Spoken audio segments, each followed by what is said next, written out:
What's up, everybody?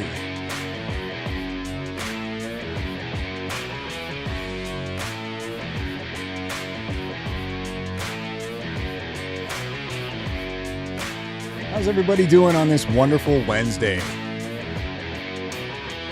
think it's Wednesday, right?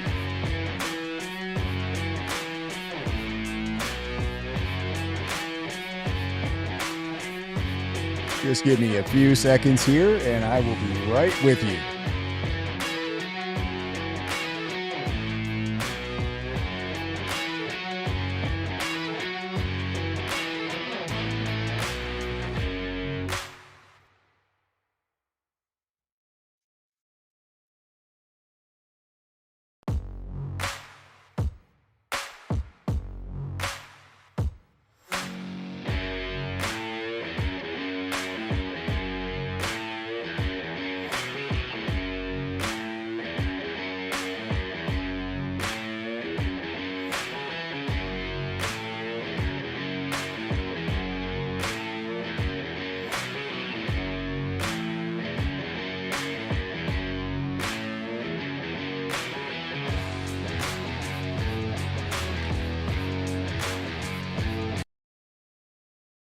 What's going on, everybody? My voice is back. It's like pretty much back to 100% now, which is awesome. That really sucked. I hope I never lose my voice again. That was not fun to do. Not fun at all. I was thinking about like making a video of my reaction to this, but with not being able to talk very well, figured I'd just wait. And we'll just do it live. It might be more fun that way. I started watching a little bit of it. I think I got through like the first 15 minutes of it. And then I was like, you know what? We're just going to do it live. Just going to do it live. How's the weather where you guys are at? I've got a funny story. So yesterday was pretty much the hottest day of the summer so far, or the first day that we've had over 90 degrees. So I wake up yesterday at about 6 o'clock in the morning, and my central air unit decided that was the day that it was no longer going to work. So I went into straight panic mode and was like, no way am I spending an over 90 degree day without central air in my house. Not happening.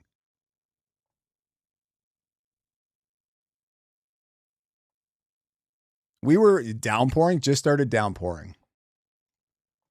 So we were supposed to get it was like a 40% chance of thunderstorms or something today. And doesn't seem to be the case at all. It's 93 degrees out and not a cloud in sight. But the central air unit did get fixed. Turns out it was a capacitor, which is pretty common. So it's just funny. Like the capacitor couldn't die out last week when it was in like the mid 60s. It had to wait for the above 90 degree weather to crap out on me. Bugsy 9550. It happened 2 weeks ago when it was 107 here. It's 107. Where are you?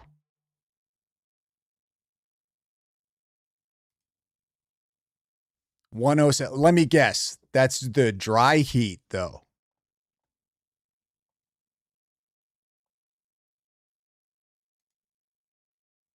Obscure moderator. My AC went out a couple of weeks ago. Need a whole new unit. Only have a couple window units now to get by. That sucks. I was in panic mode because I about 6 months ago, my hot water heater tank decided to take a crap on me. So I was like, oh no, this is not going to be a fun expense. Yeah, it turns out it wasn't. It was like a $5,200 replacement, but I got one of those tankless water heaters. So, but I thought for sure, I was like, no. I really don't need another multi-$1,000 expense right now. The HVAC guy came out and quoted me on one, and it was like $6,400 installed. But thankfully, it was just a capacitor. Thankfully, it was just a capacitor. Bugsy 9550, it's a cool down in the 90s. More above 100 coming soon. Monsoons in a couple months. Bring humidity through in above 100-degree weather. Not always dry heat. Fair enough. That sounds terrible.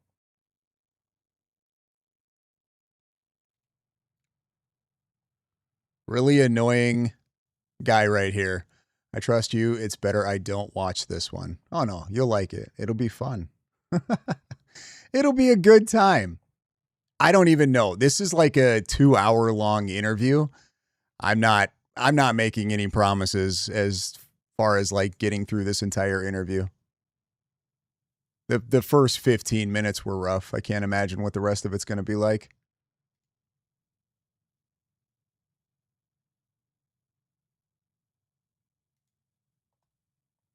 Bugsy 9550, Arizona. Gotcha. Been to Phoenix. It was a few years back, but I think it was in the month of April. And where I'm at, it's still like fairly cold in April. So to be in Phoenix in April and have it be like 94 degrees already, it was like, get me the F out of here. Get me the F out of here.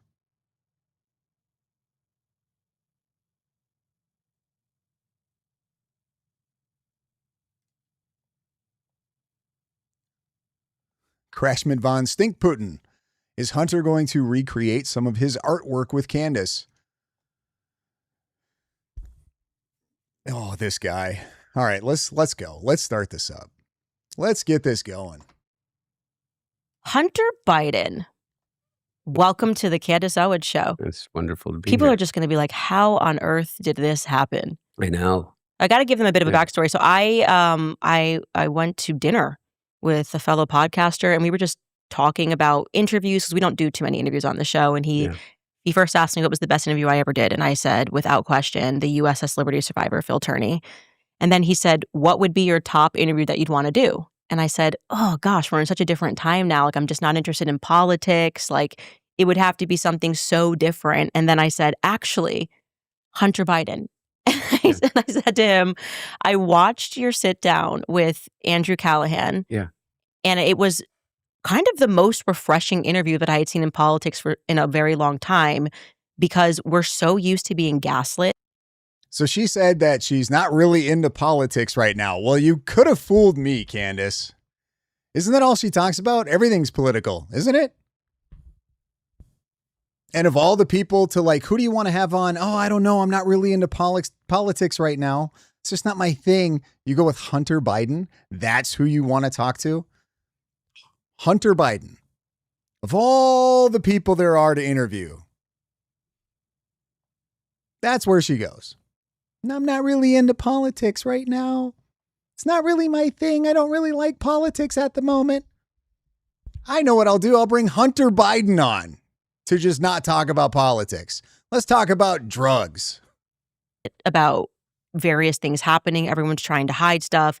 And we read a lot about you. I guess we didn't really hear anything from you. So this was kind of the first time that I heard you in your own words, just totally owning your addiction issues, also going after Jake Tapper and George Clooney. And when we were kind of expecting the typical Democrat, like, these are great guys. These guys are amazing. Jake Tapper should, win a Pulitzer. I don't know. And I would just, it wasn't what I was expecting, is what I would say. So, and then that person just sort of made this happen. Yeah. So I want to just sort of get into the Hunter Biden story. I will say to the audience right now, I have already made the pledge right when I got on the phone with you that, like, obviously I'm not going to make you say anything bad about your father, because that would just be completely demonic to be like, say something terrible about your father. Everyone knows my opinions, my political perspectives. They're already out there. He is your dad. So that is. CJ already coming in with the 10 gifted memberships. Thank you, CJ. Everybody in the chat. Anybody just got gifted? Make sure you thank CJ. Like right now. Do it right now. Right now. I want to see some thank yous in there, or I'm not going to play the video. I'm just going to sit here and stare at the camera, waiting for all of those thank yous in the chat.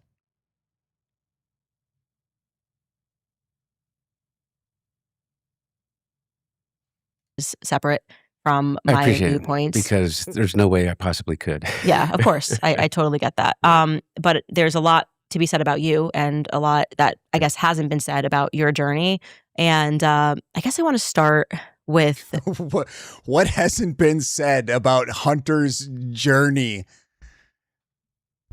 Oh, this is not gonna. This is just one question for the culture.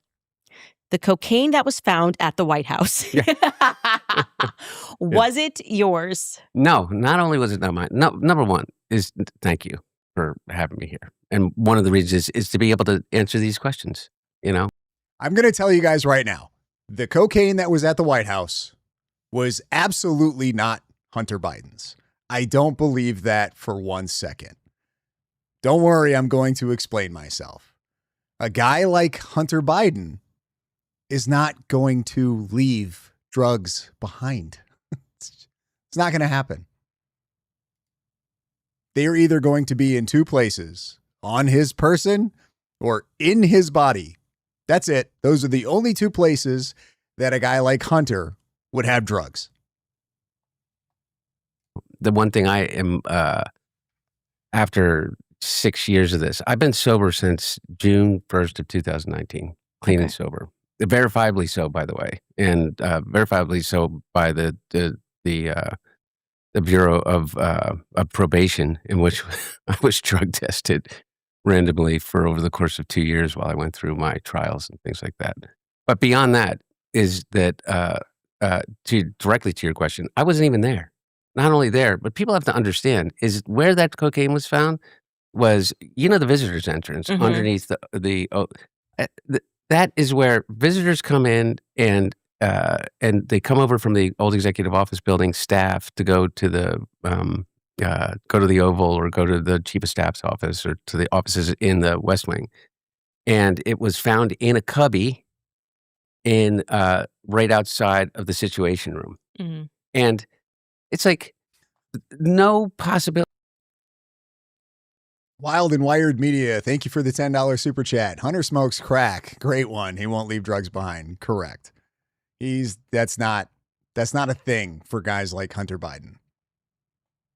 And yes, he was definitely a crackhead. So chances are he wouldn't have had it in powdered form anyway. Not even remotely, beyond the fact that I wasn't even there. Right. I mean, I spent probably, over the course of 4 years, maybe 25 days at the White House, like 25 nights, 30, if I. Yeah, solid question. Why do they always over-explain? All he really needed to do was just go, trust me, I'm not leaving drugs behind anywhere. And that tracks. That's the only explanation he needed to give, was just no. There's no way that I was just going to forget some drugs. Not going to happen. No, I'm being fair. And so it's just it was an easy, I'm an easy target, and understandably so. Right. I mean, I've been, I think, probably the most famous addict and famous person through the grace of God in recovery for 7 years, or close to 7 years, June 1st. So. Yeah, I definitely thought you were on drugs while your father was in the White House. I don't know. Yeah. Air Jeff, were you sick, Bronson? Your voice in your last video sounded pretty bad. You sound much better. No, I wasn't sick at all. I have no idea what happened. I just woke up. I forget what day it was last week, and my voice was like just gone. I don't know if it's like allergies or something, but no, I was not sick. And yesterday my voice was still a little raspy, but today it's pretty much back to normal. So I have no clue. But I think it might have just also been the timing of the laptop coming out and then people just assuming that you were still on drugs. I don't know. That might have been why in our heads we thought that. I think that it was that they purposely conflated, I wrote a book which came out in April of 2021, in which I did something that very few people, I think, ever in that are kind of like similarly situated to me do, in which I was 100% frank about the fact that not only was I an addict, not only was I alcoholic, I don't really see the distinction between the two. One, they're both drugs, but I was a crack addict. Like, I was a degenerate crack addict. I mean, I've heard you call me a crackhead many times, and the truth of the matter is, I was a crackhead. Yeah. And I say that not to shock people because it's really shocking. Crack cocaine carries such a stigma to it to begin with, but I say it because I think that there are so many. Is it shocking? Like, it's 2026. Is it really shocking to people to hear that somebody's a crackhead?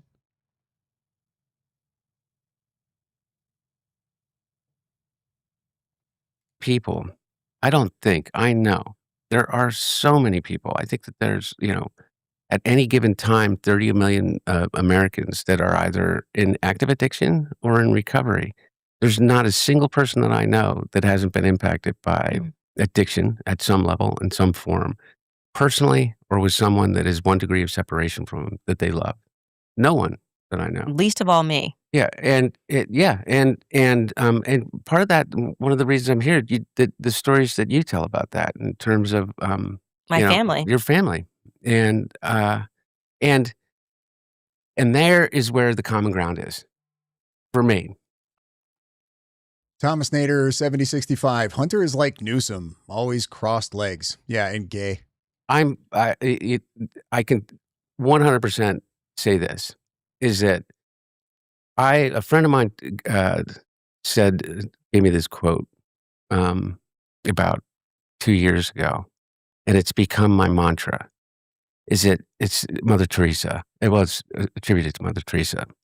Is if you want to change the world, go home and love your family. That's my everything now. And part of that is not just the family that you have by blood and birth, but also the community that you're inextricably tied to. And that community for me is the recovery community. And as people, this is pretty solid for Candace to do this for her audience, guys. If you think about it, like, who else needs to hear an inspirational story that you can get off of crack more than Candace's audience? Nobody, really. So I understand why she did this and why she wants to apparently only talk about this specific topic, and that's getting off of crack, because her audience probably really needs to hear that. That are still sick and suffering from addiction. And so the biggest reason that I wanted to come talk to you, beyond the fact, and this is not me blowing smoke, I think that regardless of whether I agree with you, that you're probably the most effective communicator I've ever heard. Thank you. Behind a microphone. And it's really driven me crazy at times. It really, really, really made me mad. Yeah. But is it, I wanted to talk to you about those things and anything else you want to talk about. Yeah. I'm most interested in the addiction story. And I was saying to you before we started rolling that this was. Stop moving. Wild and Wired Media with the $5 super chat. Stop it, Bronson. You crack me up. Oh, just wait. Just wait. I'm sure I'm going to have all kinds of incredible things to say. I don't like either of these people at all.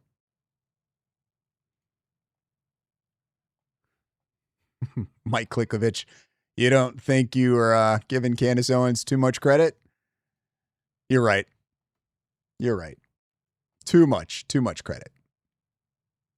There's no way she thinks about anything, let alone the well-being of her audience. Sort of something that I noticed when I would cover various topics, whether it was pornography, drugs on my show, drinking, how many men would write and say they were suffering with various things, and yet they don't often speak about like how they're quietly suffering, whether it's with addiction to pornography, addiction to drugs, and I don't think there are enough conversations about it. And so when I watched that interview of you just laying it out there, something that most people try to hide or they're shameful of, I was like, there actually just needs to be more dialogue about it. I grew up with tons of addicts in my family. I don't know what she's talking about. There is so much dialogue when it comes to addiction. There is so much public dialogue when it comes to dealing with alcoholism and the disease of addiction. Like, it's everywhere.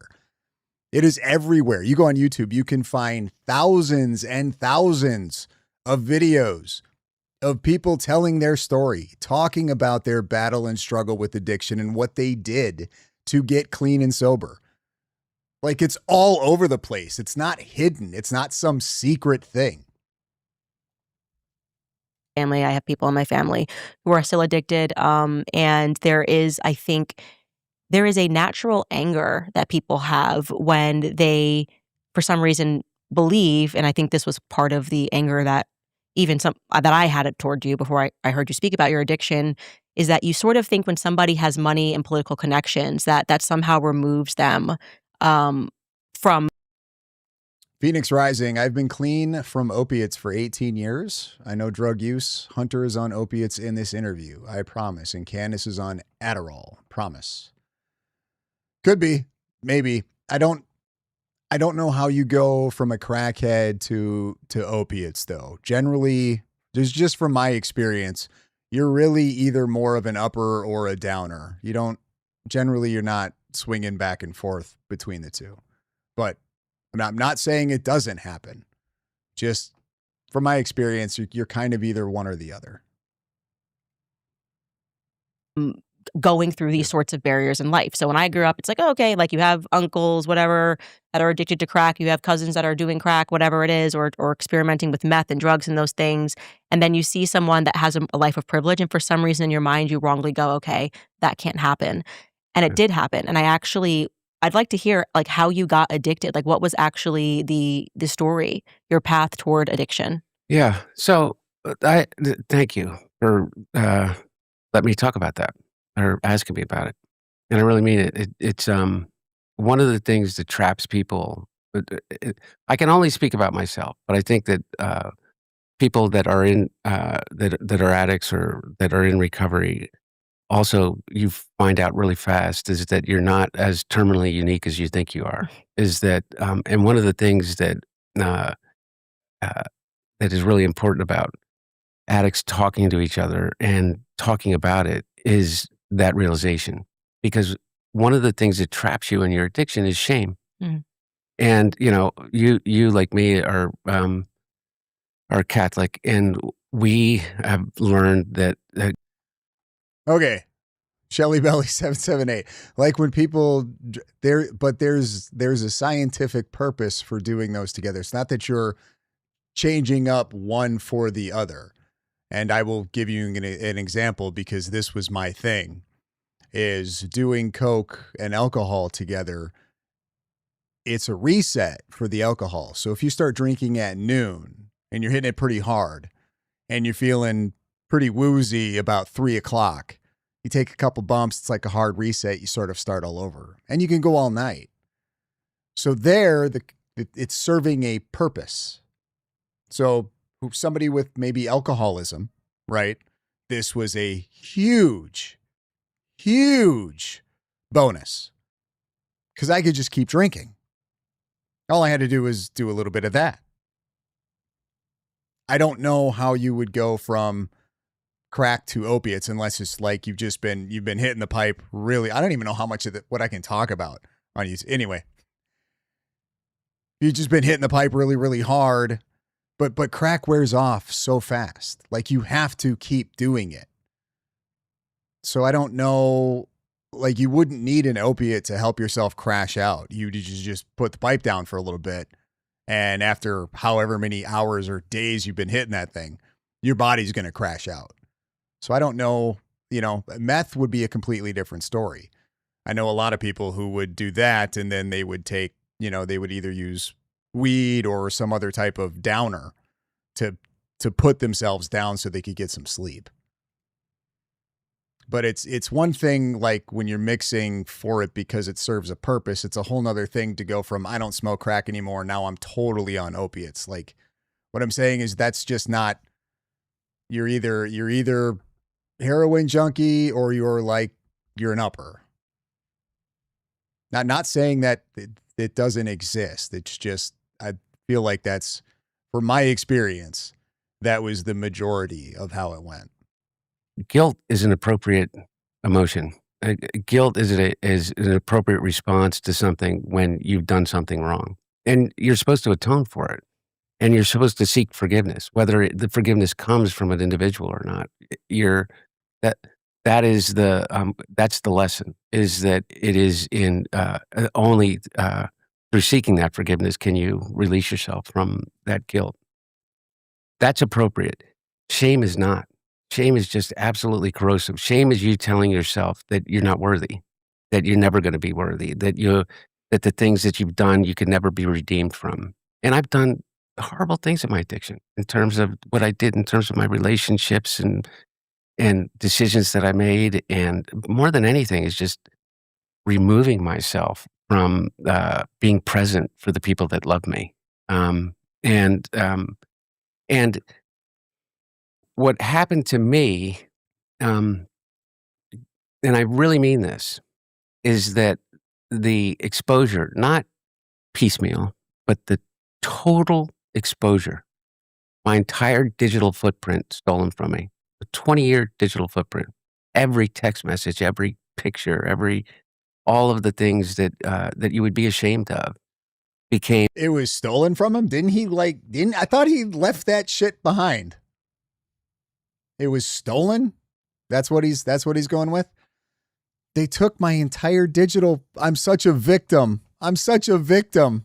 Front page news for 4 years, 5 years, beginning in 2019. And it forced me into a choice. And the choice was, do I get out of bed and live, or do I die? And it became that much of a dichotomy. And I chose to live. And it wasn't easy. And maintaining sobriety in that kind of like a pressure cooker is often the thing that triggers you. But something broke in me in a good way, which was that I no longer have any fear. I like, sitting down with you is, to me, an opportunity for you to see me as a human being and not, Hunter Biden laptop. Yeah. And the pictures that, Congressman Green,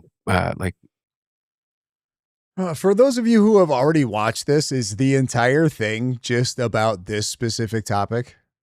She just wanted to have him on for him to tell his addiction story? Like, is this supposed to be like an inspirational interview for people? What is this? What am I watching? put up in Congress, or the New York Post. I think I was on the cover of the New York Post in 1 year more than anybody in the history of the paper, and none of it was good. None of it was good.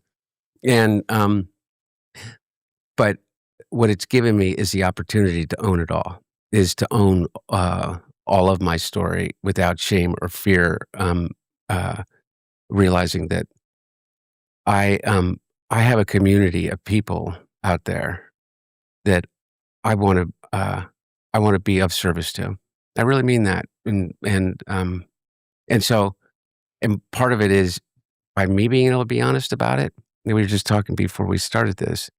Is the hardest thing for any addict to do is not only get honest with the people that they love, but to get honest with themselves. And until they can really see themselves for who they are, all of it, and decide to love themselves, then the cycle is just going to continue. It's just, at least in my experience, that's the truth. I think one of the things you can tell he must be. I don't know if he got clean in 2019. He said 2019. I don't know if he's stayed clean since 2019 or what his story is there, but you can tell he's using recovery speak. Like he's speaking in a lot of cliches that if any of you have any, I guess, any type of experience whatsoever in any 12-step program or any of the rooms of Alcoholics Anonymous or Narcotics Anonymous or any treatment facilities, like the things he's saying are the same things that they all say all of the time, especially in that first like 7-8 year period that they're in. So he's not dropping any like real self-truth bombs here. He's just saying the things that they all say, that they're all told. Did I even answer your question? Yeah, well, I want to talk about the first time that you got introduced to it because that's Yeah. interesting. Oh, I know. I went into all the good yeah, stuff. actually, do start yeah. with that. Like, how did Yeah. you actually get So, introduced? okay. First off, describe Yeah. for people who don't know Yeah. the difference between cocaine and crack, because Yeah. crack is Yeah. a lot more addictive. Yeah. And so, just what is the difference? Oh, okay. Here's another thing that I have a problem with is when, and there may be statistics on, I guess I'm not really sure exactly how they would prove necessarily that one substance is more addictive than the other. It all comes down to the person. Crack isn't inherently more addictive than the powdered form cocaine. It depends on who you are and what your preference is, what grabs you. I tried crack a few times. It didn't grab me the same way that alcohol did. Okay. And surely not the same way that cocaine did, because cocaine and alcohol were fantastic together. It just worked. So it just depends on who you are. But I guess there's probably something out there where it's, whoever it was at the time decided that they were going to talk about how addictive this certain substance was and how bad it was. They're all, everything can be addictive. It just depends on what you bond with. It's so stupid. Like food is addictive, right? Sugar is addictive, but depending on who you are, which piece of food might be more addictive to you than to somebody else. So it's a dumb thing to say that one drug is more addictive than the other. Now, one actually might be more, what's the word I'm looking for? Your body may have a more physical addiction to it or develop a more, but even then I think it really just depends on your chemical makeup. So I've never, having tried so many of them, I've never bought into that whole one is more addictive than the other. It just really comes down to what you end up liking the most. I know I got a lot of heat for. No, it was fantastic. It was fantastic. I was like, well, he's actually very educated on this. And well, it's important to me to make the distinction that there's this idea that that there's this kind of a secret kind of special enhancement to powdered cocaine that makes it into crack, and you have to have some technical degree in order to be able to do that. And let's start all the way at the beginning. I think that I'm genetically predisposed to be an alcoholic. I do believe that there is a genetic piece of it. I do believe that my brain works differently. This is going to be such a weird conversation with you guys. All right. Ann Rogers, 99.48. Crack is cheaper than cocaine, so maybe you get more for your money. I don't know that I would necessarily, it's cheaper than cocaine. It's cocaine just mixed with some other stuff to make it into what it is. And it just depends on, so crack is a very instantaneous thing, but it's also a very quickly fleeting thing. You have to keep doing it. Cocaine is a little different. It's not quite as powerful of a feeling. It's still pretty instant, but it's nowhere near the same. I don't know how descriptive I want to get with this stuff, but no, it just depends on who you are and what it is you're looking for. Like I still remember my first hit, and no other time I smoked it did it ever feel like the first time. So to me, it was kind of pointless because it never quite got where I thought it was going to go. So it just didn't grab me. But cocaine was the same every time. As an addict, in terms of the way in which my synapses fire. More than likely. Mike Klikovich. I think you've already demonetized. Like, I'm talking about my recovery experience, YouTube. All right. I'm talking about the disease of addiction and the warning signs that no, this is informative, YouTube. This is for informational and educational purposes only. Once they're introduced to Think the that'll work? dopamine hit and the serotonin increase that occurs because of an introduction of a substance, I believe that I became acclimated and physiologically dependent upon that when I started to drink in earnest when I was in college, in which you can control. And I made it through Georgetown, and I went to Jesuit Volunteer Corps for a year, and it's kind of like domestic peace. Well, the JBC. I was JBC for a year after college, and then I went to Yale Law School. It was no demonstrations. No, I don't have anything to demonstrate with. It's been a really long time. Now I just use caffeine and nicotine. Those are my vices, and I love them both equally. Married, had my oldest daughter when I was a first year law student, and made it through all of that, and made it through my first years of employment, drinking probably more than everybody than most people do, but completely functional. And one day I woke up when I was 33 years old to my brother calling me and say, "This has got to stop. Like, you got to stop." And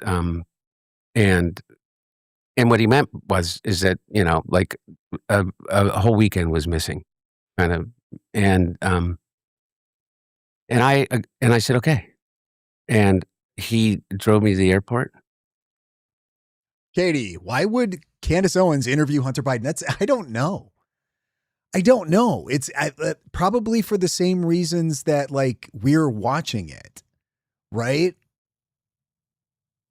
Just curious to what this fucktard's going to say. Like, I don't know why anybody cares about, like, I'm watching this to laugh at him, basically, because he's an incredible POS who has never had to face real accountability for his crimes. Never. And he never will.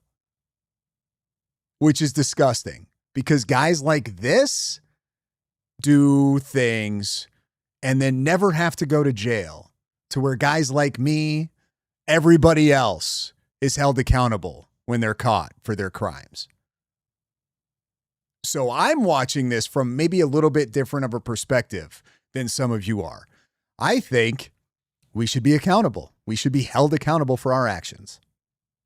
So when I see or know or experience people like me who have been held accountable for our actions, and then I see people like this, and they're pretty much just able to get away with whatever they want,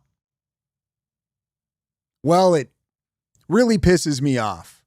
I don't care that he turned his life around, supposedly. I don't care if he does a bunch of great things now. Don't care. No, there's a few things I want to say, but I gotta be careful. And he put me on a plane in New York, and I flew to a place that, when he does his time for the crimes that he committed and comes out on the other side of that, and then wants to talk about how he's done so well and turned his life around, I'll give him credit. Until that happens, no. You're a privileged piece of shit. was started by Eric Clapton, called Crossroads in Antigua. And I went to rehab, and I came out, and I went directly when I came out, my brother picked me up from the airport, drove me to an AA meeting, walked in with me, DuPont Circle in DC. I met my sponsor at that first meeting that I ever went to, and I stayed clean and sober for about 7 years, and then I relapsed, and it was just such a mundane, stupid story. I was on a plane by myself. Everything was okay. Things were looking up. It was, normal life pressures, but it was all good. And that's the real insidious thing about addiction and alcoholism. It never goes away necessarily. There's always the answer that is being. If he were anybody else, he would probably never be getting out of jail. Our House 24. If he were anyone else, he'd be going to jail. His relation to the big guy protected him 100%. Soulfluer 1234. He's an elite Nepo baby playing the boohoo victim. Absolutely. Absolutely. Oh, did photos of you get leaked on the internet? Were you made fun of? Were you the laughing stock? Yeah. Oh, boohoo. Never had to do a single hour in jail. Ever. Got pardoned. Never had to face accountability for his actions. Ever. All he had to do was hide and then come out and do interviews to tell people about how bad he was and how good he is now and how he's really trying and how terrible drugs are. Kids, don't do drugs. Drugs are bad. They get the Presented to you by the thing that you trust the most, which is your brain. Mm. And what it says is, if you don't want to feel this way, whatever the way is, or if you want to feel this way even more, I have the answer for you. And I was on a plane by myself and I had a drink. And that drink in 2010, 7 years almost of sobriety, started a cycle of relapse and recovery and relapse and recovery, in which it was really. Don't forget the illegal firearm while doing said drugs for anyone else. That's what I'm saying. Like, if he were anybody else, he would never be getting out of jail, let alone sitting on the Candace Owens podcast talking about how poor me. Really hard for me to be honest with the people that love me, because I just wanted to hide it. I just wanted it to go away. And I thought, okay, I'll get through this cycle and, I'll sleep it off this weekend. And that's it. I'm done. And that would last a week, and then it would last 3 months. And then I went back to rehab, and then it became then I came back and I started, talk about, you talk about this all the time, which I love that you do. It was big pharma, you know what I mean? I had shingles, and so somebody prescribed me like 52 oxycodone, ridiculous. And I started that, and then I started drinking again, and the prescription ran out, and then this cycle just started to happen.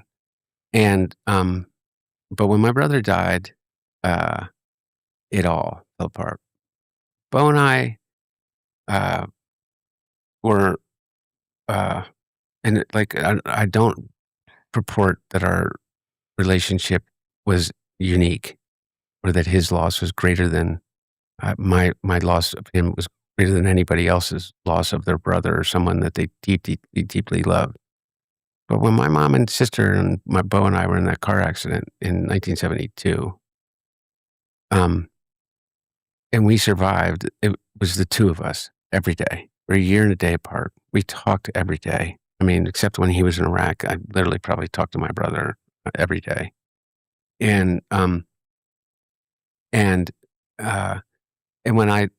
Bo died, my marriage fell apart after 22 years. By the way, for reasons that marriages fall apart, but I take a lot of responsibility for. And it just started a really, really dark cycle. In the past, when I would have these relapses, there was always someone in such proximity to me that they would I couldn't escape. I couldn't escape. In this instance, Bo was gone.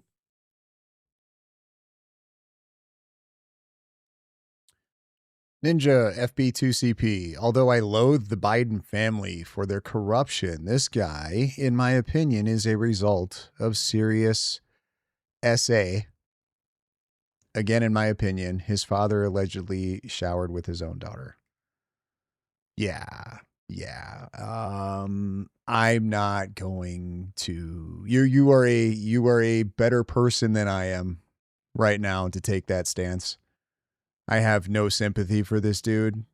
I believe no matter what happens to us, regardless of that, we are still responsible for our own actions. And that's coming from somebody who's gone through 12-step, who's been there, done that. I don't know what he learned, but I learned that I had choices to make. And I was really bad at making choices. So I needed to learn how to make better choices.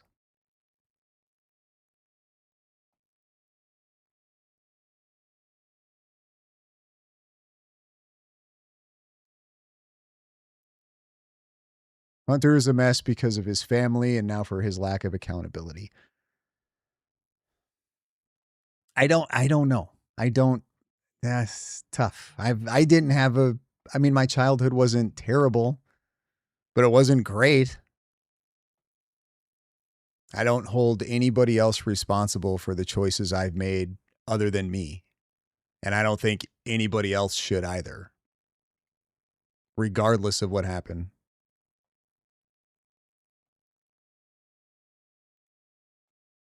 Sweet Tina too. Lots of people are abused that would never harm a child. No excuses. There's really no excuse. I right after Bo died, I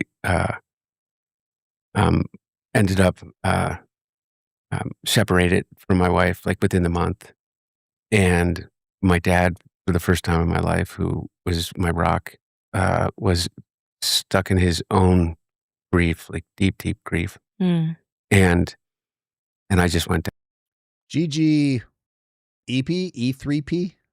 I'm 7 years sober. Couldn't stay sober without owning my shit. Right. Yes. Taking a look at your part, what you did, the role you played in all of the interactions up to that point. How does your side of the street look? Yeah, it's usually what you have to do. It's funny because that coincides with a certain religion too. It's crazy how all of that kind of works together, no?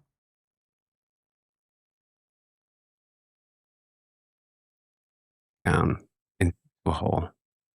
And I checked myself into a rehab that year and came out and stayed sober for a while and then relapsed and then went into an outpatient program in DC where I went 4 hours every day for, from 8 to 2 or 6 hours every day. Stay sober. And then I relapsed. And I came back and they said, well, you have to, I admitted to them that I relapsed and that in this instance, I also used cocaine. And they said, well, you have to take a drug test. And I said, I'm not going to take a drug test. I'm not going to put something on, it's because it's not protected by HIPAA in a rehab scenario, which is crazy, right? Mm. Yeah. Anyway, long story short, they said, you can't come back in unless you take the drug test. And I said, well, I'm not taking the drug test. I'm going through a divorce. And it's not protected by HIPAA. It will become public. I don't want to do this to my family. I'm telling you, I used cocaine and I drank. Is that not good enough to come back? And they said no, for whatever reason, and I'm not blaming them. This is not their fault. I walked out and I knew Lincoln Park was a kind of open air drug market. I saw a woman that was kind of famous in the area since I had been in college, literally for 20 years, that I would see in the streets around, DC in that area where I worked for a long time. And I went up to her and I said, can I get some crack? Wow. And I think it was basically, I said, can you help me commit suicide? I mean, I don't think, I know that now in looking back, it was the coward's way. And I really mean that. I was a coward. I didn't go and just do it. I said, let me do it this way and really drag everybody down with me along the way. Let me figure out the way not only to kill myself, but to maybe kill my dad. Really. Guys, I'm really struggling with this bullshit. This is really hard for me. Oh, this is stuff like he was taught or like convinced of while doing in his mindset where he was at that time. I really don't believe that he was like, I'm a coward and this is how I want to go out. Nah, dude, you just wanted to smoke crack, bro. You didn't want to deal with responsibility. You didn't want to deal with how much of a POS you were. So you just wanted to get high. That's it. You didn't want to take responsibility for yourself. You didn't want to do the right thing. You were looking for an easy way to avoid all of those problems and without having to look in the mirror.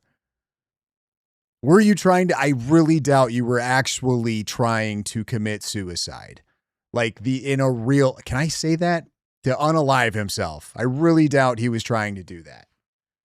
That's something like some mind person made him think of that way. I've heard that so many times from people where they're like, no, actually, I was really just trying to unalive myself. And no, you weren't. You were being a selfish piece of shit.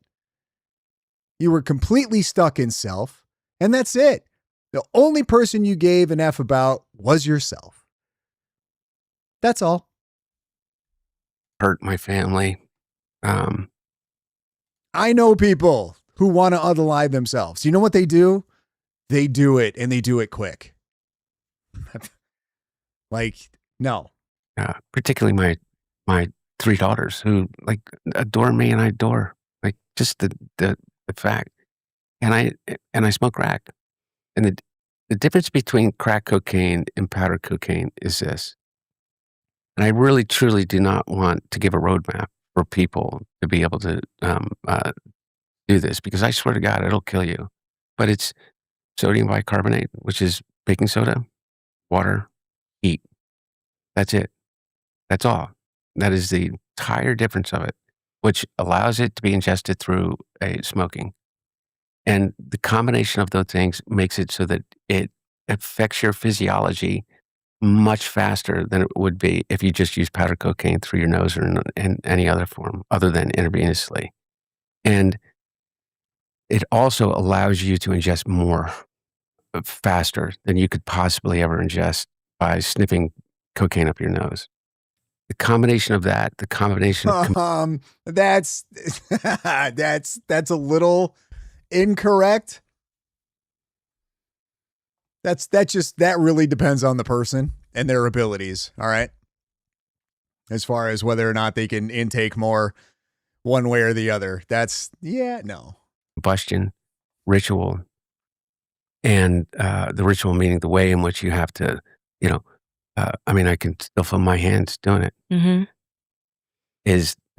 Becomes this ritualistic thing with the combination of combustion, which is, and you learn, if you really study things about addiction, is these kind of key components of oral fixation and things like that. It just becomes the most ungodly addiction that you can possibly imagine, to the point where I was smoking crack. Literally, I was either looking for or smoking or recovering, not even recovering. You don't recover. You just absolutely.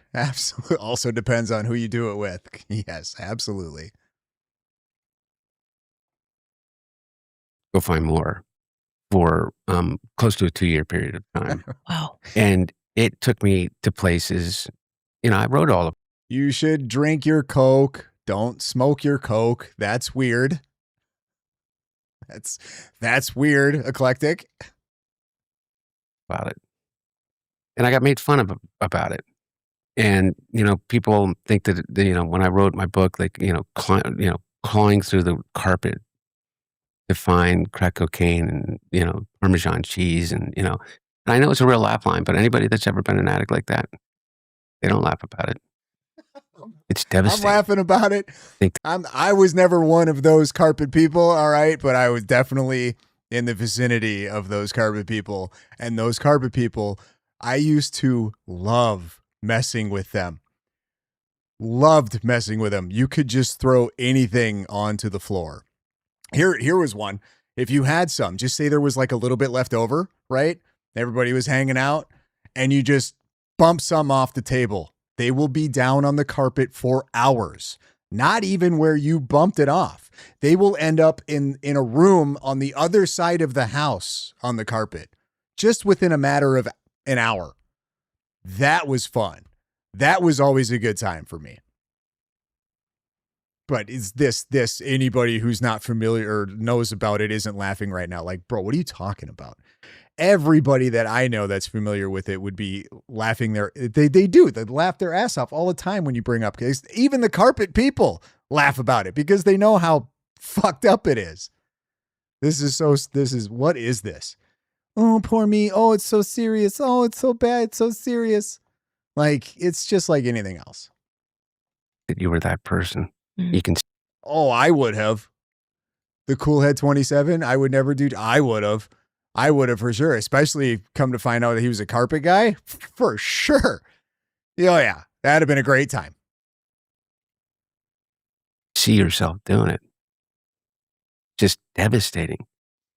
And so what happens in addiction so often is people not only, they can't admit that. They can't even admit it to themselves. Yeah.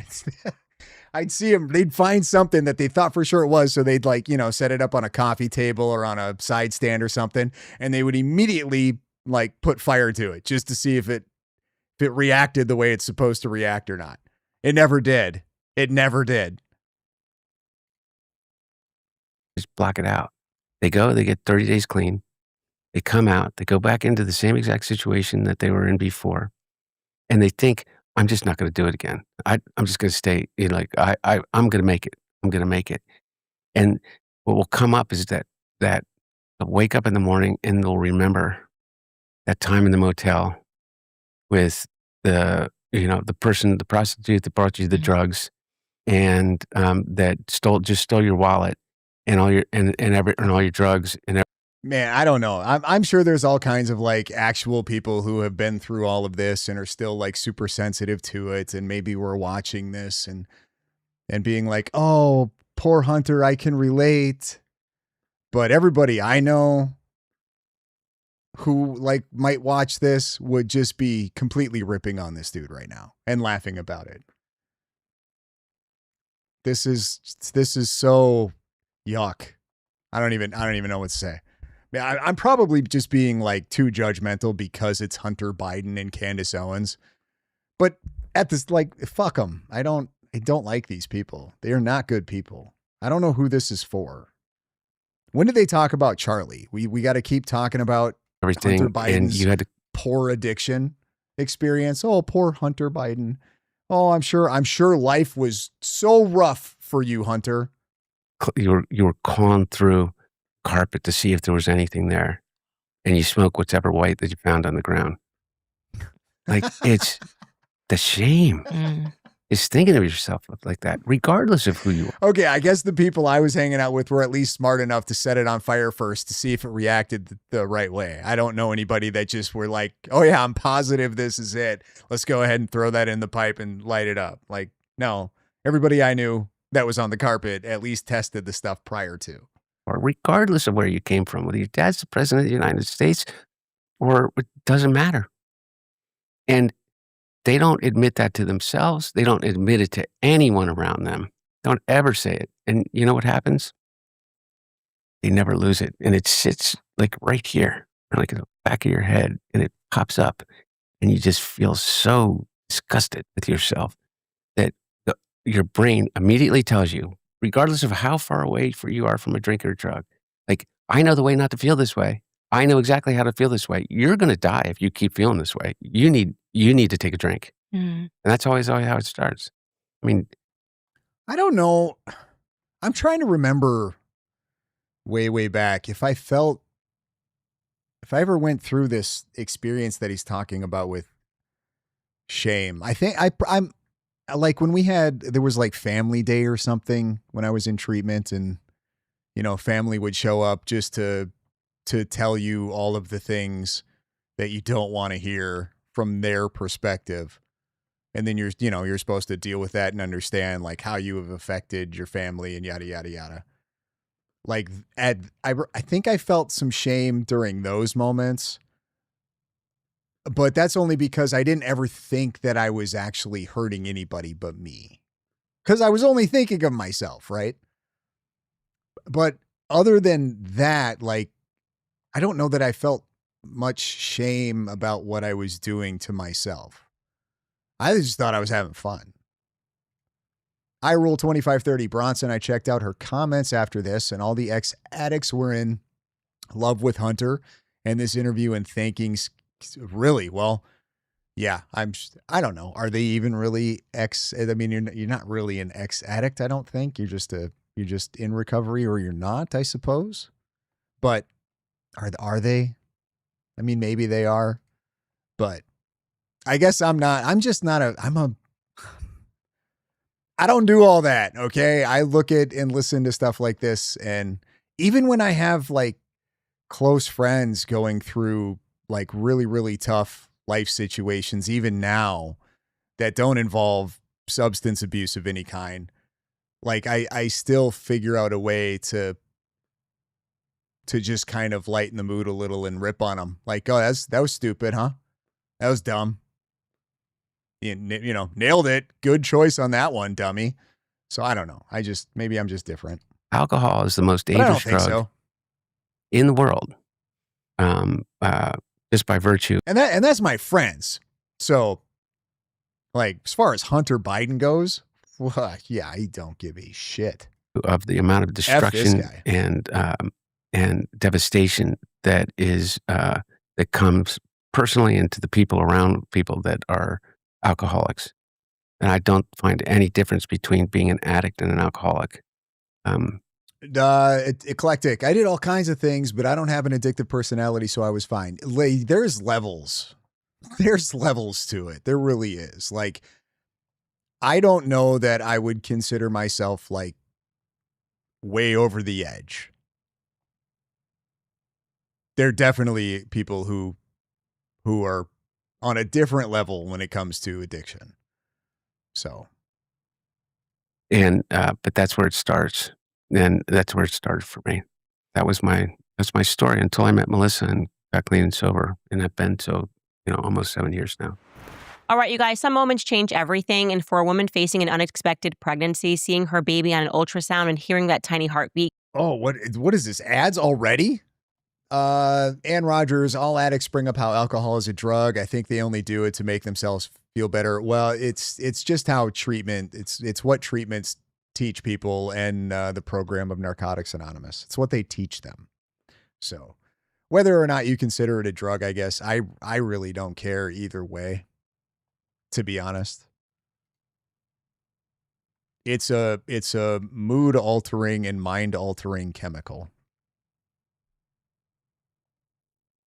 It just depends on whether or not it makes your life unmanageable. Jenny Kenny, 6822. I was always the I'm not as bad as that guy. Had a lot of people trying to pull me back when I finally did get clean.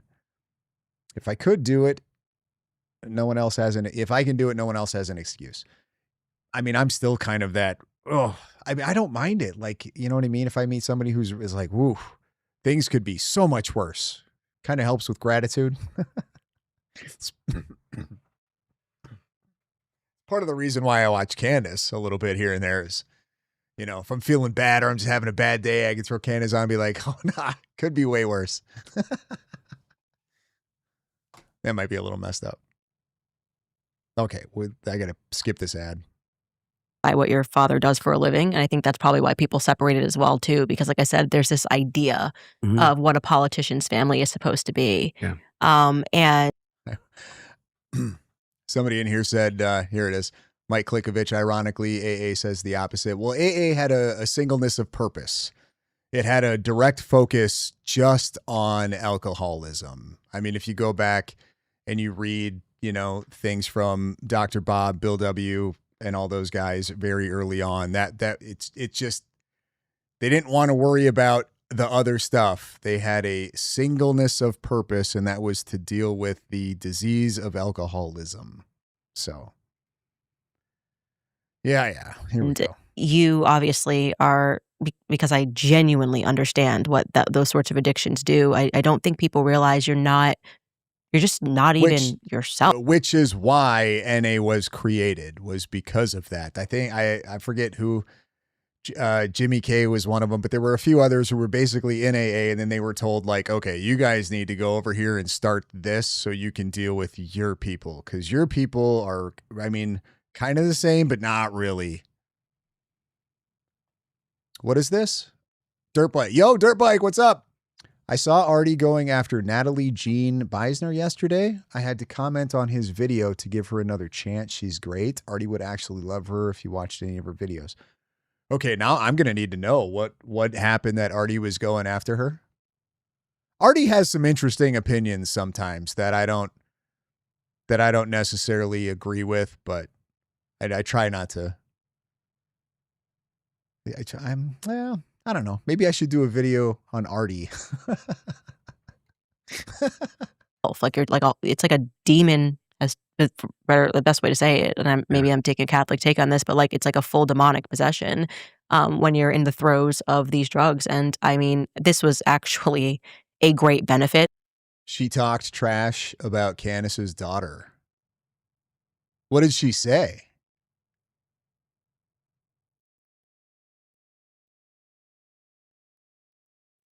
CNT Bear, it wasn't that deep.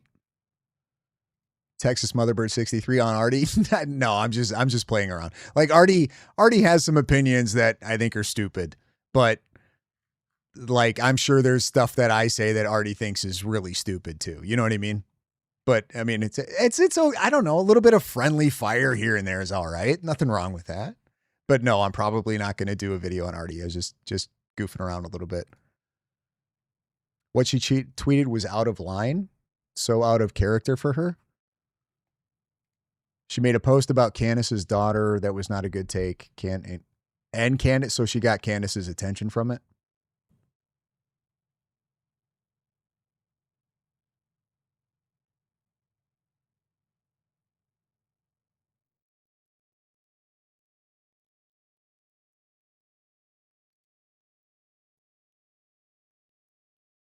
Natalie's being doxxed really hard by the candy cult. Is she like concerned? I feel like she's kind of like one of those, you know what I mean? Where like she can handle that.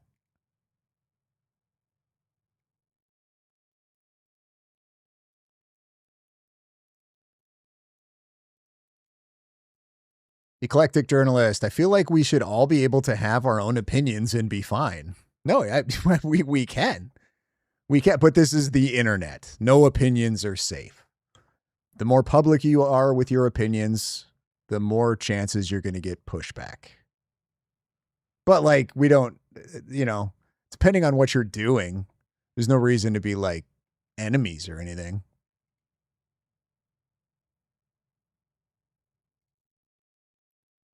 Texas Motherbird 63. Ben, I know she should have left the child out. Why? What did she say? You guys are killing me.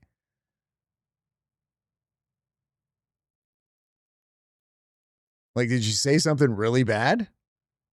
Or was she just like, your child's ugly? Like, what'd she say? Just going to sit here for a minute till I see some stuff in the comments about what she said. Give me specifics.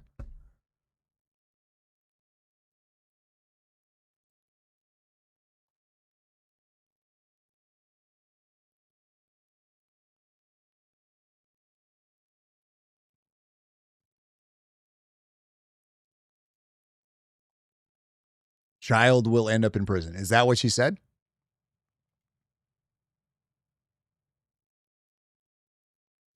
I mean, if that's all she said, that's not really like that bad.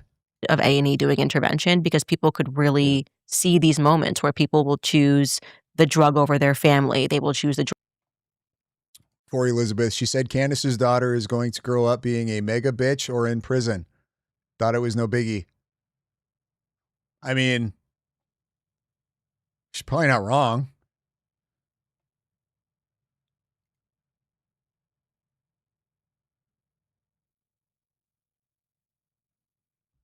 Okay. Drug over their kids. They will choose, they'll choose the drug over literally anything. And for people who, and I actually tend to agree. Does anybody know if I forget her name, if she has kids, like if she has kids and she's making the choice to go, it can't, like, I feel like that's her call. You know what I mean? That's some lady stuff there. Like I personally wouldn't ever bring kids into anything. I don't even really like bringing into spouses. That's why I really haven't done the whole George Farmer thing much, other than just feeling sorry for George and feeling really bad for George. Like, he clearly made a mistake, and I think he's aware of that. In my opinion. I'm not stating that as a matter of fact or anything. But George, run, George, run. With you that I've wondered myself if there's something genetic because I'm not wired that way. Yeah. Or maybe I just haven't found the drug that would do that to me. But like I would say that like I've just never been, never had something and was like, oh, I just need to have that again or want it again. Yeah. And I've seen friends that they have something once and It's another thing. Like, listen, all right, so you women can be savage sometimes. So. Like I'm not shocked. No, it wasn't that deep. People say parents acting like assholes and say, yep, I bet their kids would be assholes too. Yeah. But I mean, I don't know. I guess I don't care. Get her. I guarantee Artie will watch a Natalie video or two and he'll love her. She has some of the best critiques of Candace that I've seen. How's he been covering this topic for that long and he doesn't know who Natalie is? Like, there's no way, like, he has to have seen, she's all over X, like, all the time. There's no way he hasn't seen her post before.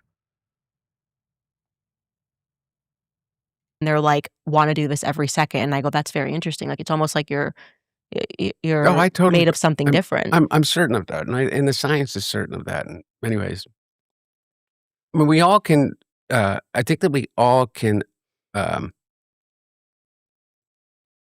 associate with, understand addiction at more or less devastating levels.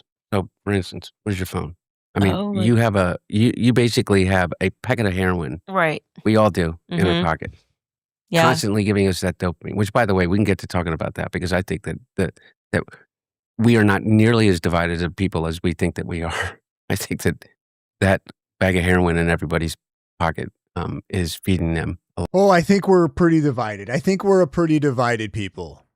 I think the ideologies on both of the political sides are so incredibly different that unity is not an option. Almost impossible. Do we have similarities as a people? For sure. For sure.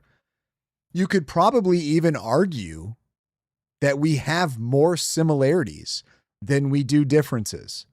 Here's the problem. Those differences are so vast that they overshadow all of the similarities combined. When we're talking about, and I keep bringing this up because it's just the easiest way that I can clarify it. When we're talking about pride flags and open borders versus not, like that is an entirely different worldview. We might agree on 99% of things, but that 1% is a pretty big fucking problem. A lot of that division, but so we can all kind of understand the compulsion to do things that aren't that clearly aren't benefiting us. Like, and our force of unity is not going to be, well, we're all addicted to something. What is this? Staying up until 3:00 in the morning and going through your For You page on TikTok. Every mother, father, can watch their. This dude went into treatment, got some time under his belt, goes to meetings, and was like, "Oh, we're all broken. We're all broken inside. We really need to come together and unify." Like, no, it's not gonna happen. Sorry, dude, not gonna happen. This kumbaya shit is not going to happen. Teenager do that and go, God, this is awful, and I'm going to take his phone away. And then they turn back to their phone and they start going through their phone. Like, I'm, I am not any better. So we can kind of all understand that compulsion. It's when the compulsion becomes just so the blast radius continues to grow. Mm-hmm. So the difference between being a addicted to your phone and being addicted to crack cocaine, I'm not saying are the same, but at least we can kind of get a little bit of an understanding of the physiology of that, of the way in which the brain actually works. But It's like the micro versus the macro, yeah. yeah, exactly. And everybody has the micro. But so you can see the micro impact of it. But I think that one of the reasons that why people are so like shocked by my story, right? And by the way, and we're able to conflate. So if the New York Post every day for 6 years, That's a solid. I have no idea, Audrey Unfiltered. What is he even talking about? I don't know. It sounds like he's just trying to make it like listen, it's not just me. Like a lot of people are bad, guys. Just so you understand, like this is a thing. A lot of people suffer from this. Like, okay, cool. Well, I mean, yeah, and they're POSs too. Hopefully, they're being much less of a POS today now, or just aren't a POS anymore at all. Like, hopefully that's the case. But just because there's a ton of us out there doesn't yeah, okay, you were an incredible POS, dude. Just I don't know what he's doing. Like if you're going to come on and like hold yourself accountable and like tell your story, I want to hear about you. I mean, I don't really want to hear any of this shit, to be honest with you. I could give a fuck about this guy, but like you're supposed to be owning your own stuff and talking about your own shortcomings and your experience, not what other people and how many other people and how we all suffer from addiction and how it's not all my fault that it's like, nah, dude, what is this? It's not even good NA talking points though, Audrey Unfiltered. Like he's not even, you know what I mean? Like you're supposed to share your experience, strength and hope, not like, guys, I'm not that bad. I mean, I'm bad, but like, I'm not the only one who's all bad. Runs a picture on, online. I mean, I think they literally at one point did like, 1.5 stories of me a day for an entire 18-month period. Yeah. See, poor me. They just kept talking about me and it was really hard. And every time I read a news article, I wanted to smoke more crack. Like what? And in each, it didn't matter what the subject was. It was a picture of me naked with the prostitute, with whatever, and with a crack pipe in my lips. So what? Like, so I don't get mad at people when they go, like, "Was that your cocaine?" Like, well, number one, the White House. It's like it just doesn't make any sense. I had 7 Secret Service agents with me at any given time, everywhere I went. The idea that I was in the Situation Room and would decide to drop off I mean that. But beyond that silliness is is I don't blame people for not realizing that I have worked my effing ass off. I mean, in this environment, the proudest thing that I've ever done is stay clean and sober. Through all of that, every piece of it, right? Both the trials, through the accusations, through the, Alexander Smirnoffs and Gallups and Konstantin Kuliks and Lev Parnases and Rudy's and Steve Bannon's and all the bad things that have ever happened to me. I'm so proud that I was able to overcome all of that and stay clean and sober.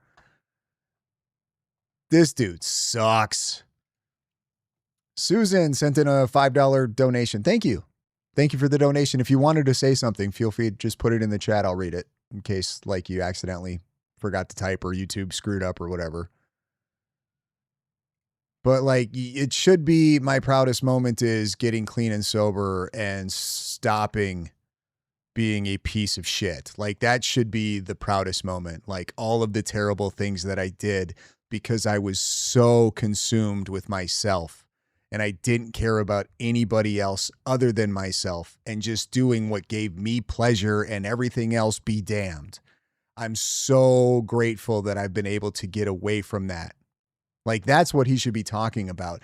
Not look at all of the bad things that everybody said about me. And I'm so grateful I was able to overcome that and stay clean and sober.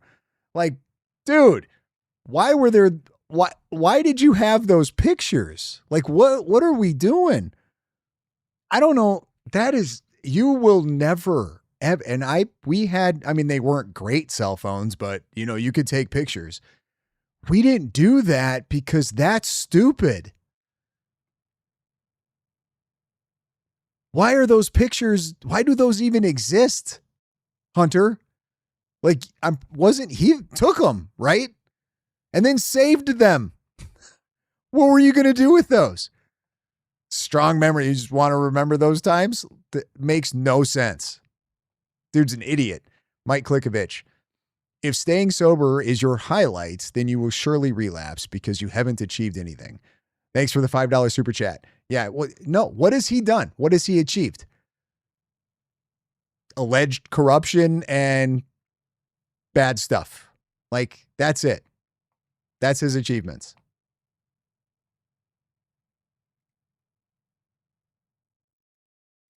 All of that is it Remember the purely because of the love of the people around me and my willingness to own it all.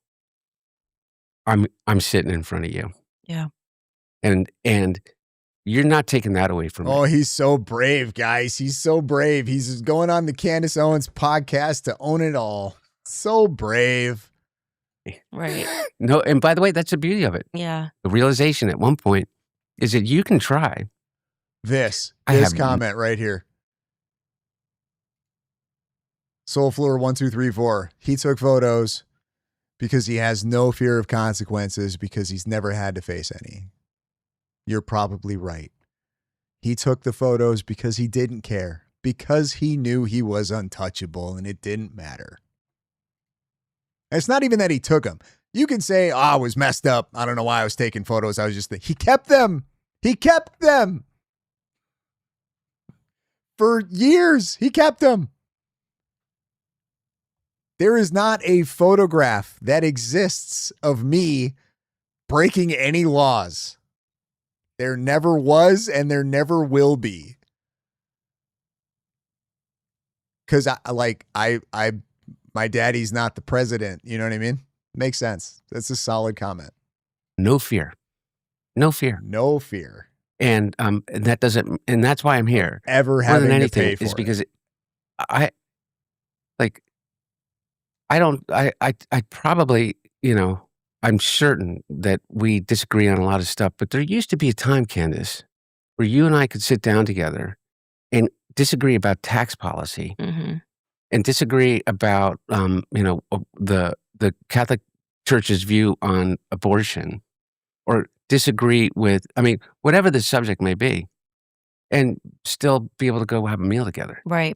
I talk about that often on my show. Like back when I was left leaning in college, my best friend was Republican conservative. Like it wasn't so at each other's throats and hating each other. And yeah, because the ideologies weren't as extreme as they are now.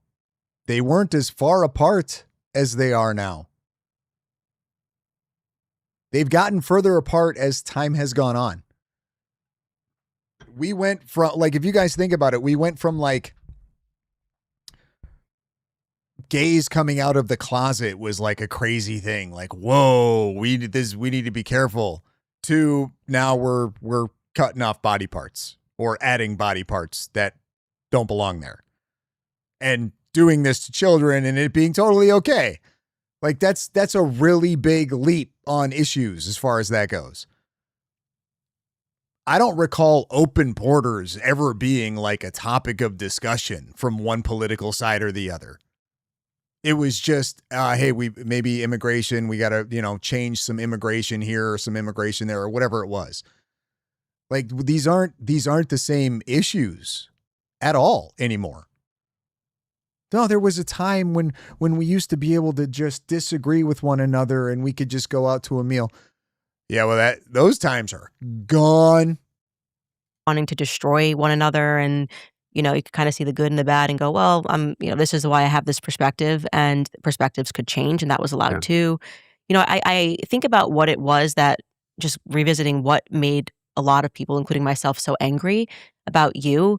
Or I guess it wasn't really about you. It was the gaslighting. It was the letter that came from people saying it was Russian propaganda. That is what is driving us crazy about the Epstein files right now. It's what's actually leading, ironically, to the collapse of the MAGA support, is we don't want to be gaslit. Yeah. And to be fair, it wasn't you. That's why it was so refreshing when you were like, yes, I had a crack addiction. This is me. I did this. I was with hookers. Yeah. But you weren't speaking for you. And they were. Did he admit it was his laptop? I don't even know. Not that it matters. We all know it's his laptop. But did Hunter actually admit that? No, actually, yeah, that was mine. Those are all the things. That was legit.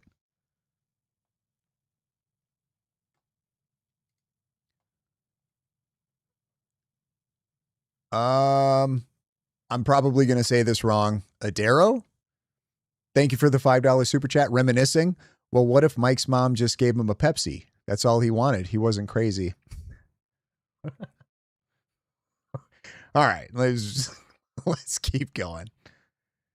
Literally a bunch of people that were coming out and saying, this is not real. Yeah. And that is the most infuriating thing, because everyone's average. Everyone can connect with addiction. Everyone could have this conversation. Actually, if you would come out and I probably, in that environment, obviously, maybe there would have been a different result because we were at each other's throats. No, exactly. But Texas Motherbird, are we making bets on if she's going to interview with Dugan in Russia? I don't think she can she? Like at that point, doesn't that pretty much just sort of, what's the word I'm looking for? Expose the entire thing? I mean, maybe, but I feel like they can't do that. That is what made people so angry. Yeah. It was like, nope, he never smoked crack. It wasn't real. Yeah. The laptop is Russian propaganda. We're like, guys, what is this? Yeah, by the way, here's the problem, is that Steve Bannon and Rudy Giuliani saved the quote-unquote laptop, which, by the way, is bullshit. If we can agree on that gaslighting, I will agree on the gaslighting of this, is that it was never a quote-unquote laptop. There was a hard drive of stolen and hacked material, wherever it came from, whether it came from a Delaware repair shop or whether it came, like Lev Parnas says, from Dmitry Furt. Where did it come from, Hunter? Where did it come from? Obviously, you were the originator of it, so you can tell us where it came from. Did they get it off of your phone? Where did it come from? You would know, dude. For it, if he took all of these pictures on his phone, he would at least have some idea how they ended up in the hands of where they ended up. You would have some idea. You would at least know more than likely the first connection there. What is this? It was a hard drive. A hard drive from what? From a laptop. So it was a laptop. What the hell what are we doing here? You can't even admit that, and you're going to talk about how you're in recovery? That's not how that works. That's not how that works. We're still just going to be, I don't know how it got. I don't know how they got it. I have no idea. Well, where did it start? Does Candace ask him that? Does she at least go, okay, well, it ended up, but where did it start? Was it just on your phone? Do we know? You going to tell us? This fucking guy. Tasha was trying to sell a hard drive of Hunter Biden's in Ukraine, that they were looking for before the laptop repair shop guy was ever the twinkle in the eye. Just go back and look at the record. Okay. So here's the thing, is you're absolutely right. And and this is the freedom of being able to say this. It's yeah, they should have let me go out and talk. Yeah. But it was 2 weeks before the campaign. And then then the election was over. Steve Bannon goes on and with his buddy Gao, the Chinese billionaire that's now in prison and, that is like a Chinese spy or whatever, where he got arrested on his boat and all that the crap. There is go listen to it. Go listen to the recorded conversation in which they say, like, the laptop, like, we got him. We, so we collected all the salacious pictures and we put them out there. And then Rudy went out and stood on the steps of the Newcastle County Courthouse with Bernie Carrick and said, this contains child exploitation, like pure, pure bullshit, just bullshit. So on both sides, you have this reaction, which I don't think was necessarily a coordinated reaction in the sense that, what do you do in 2 weeks? And so they come up with this and they say, and I don't get to go out and say, what was bullshit? I don't understand. Was the material bullshit or was the material legit? Like, did they, like, the things that they have, like, that's real, right? So what was the BS part of this? He's being very vague here. He's not being very specific. Gee, I wonder if that's on purpose. No, I was. But you know what I did? Is that come April, I write a book and I tell everybody I was addicted to crack. And here's my story. And here's what happened. And here is all of the rooms that no one would ever. Here's what, like, what I can't, coming from this type of world, okay, I can't make the connection to I was a crack addict, therefore I did all of these other things too. Like, I've done these things, the drug part of it. I didn't do any of the stuff that he did. So I don't think it was the crack, Hunter. I think there's something in your personality, buddy. I know a lot of people who did a lot of different drugs, and they did not do the things that Hunter Biden allegedly has done. All right. Think it's a personality thing. I don't think we just get to blame the drug or the disease of addiction on it. Don't think that's how this works. For stupid people, it might. But for people like me, when I hear that, I go, no. You're capable of doing things. The drugs just sort of enhance that capability, or they remove certain blockages that you might put up, like, I don't know, fear or morals or something, but you still have to be capable of it. Like, it still has to be in your person.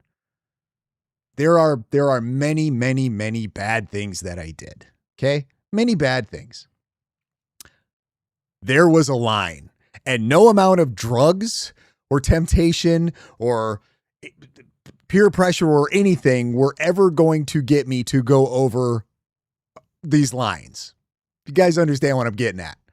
Like, it's just not, you know what I mean? I'll just give us some examples. There's no amount of anything I could put in my body that would ever all of a sudden make me think that grape is a good idea. There's no amount of anything that would ever push me over the edge to want to SA anybody, let alone somebody underage. That is not like, oh, the crack made me do it. I want to admit to being in that I was in. And might be able to fool some people who don't know shit. I'm sure they got a bunch of like, oh, he was a crackhead. That's why he did all these bad things. No. And it was like a blip on the radar, because everybody was now fighting about whether there was kind of a suppressed story on Twitter and whether there was this gaslighting from, and by the way, I am not here to defend any.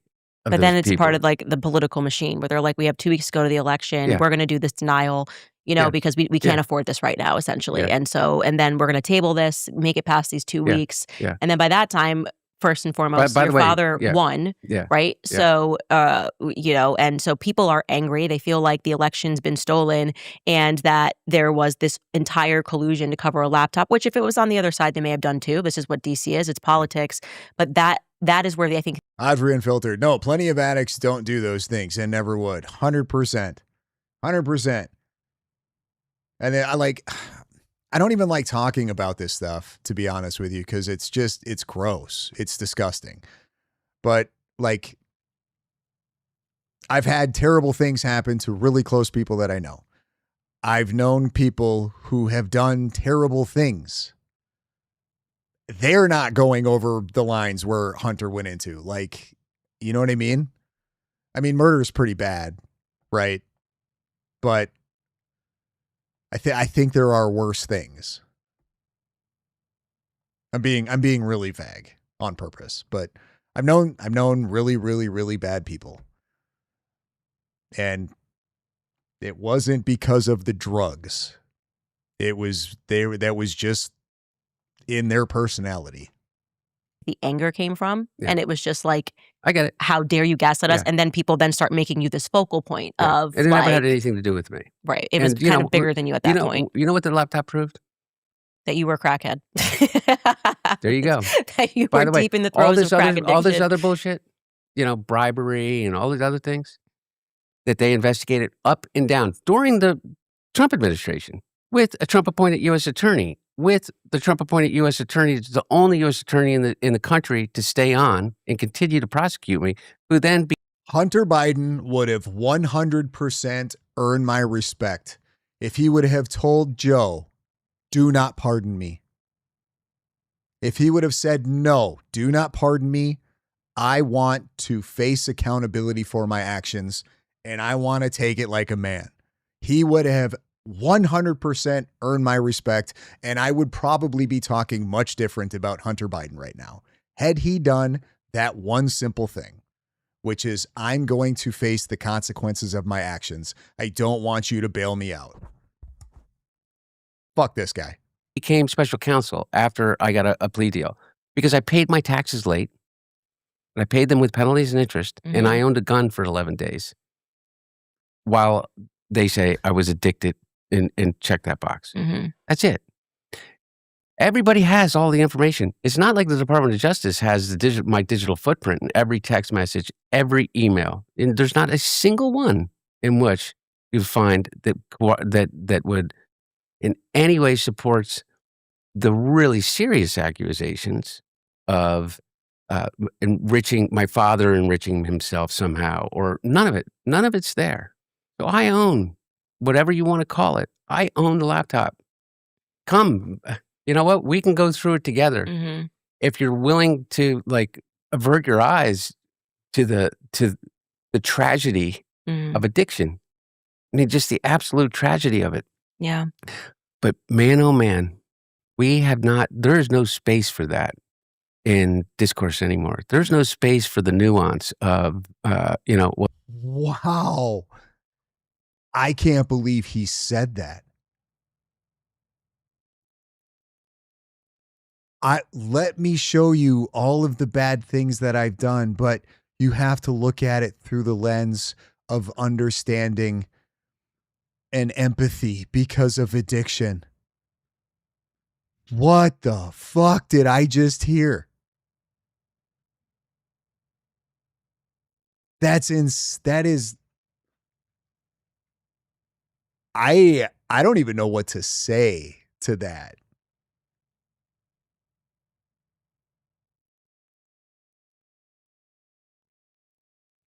I really can't believe he just said that.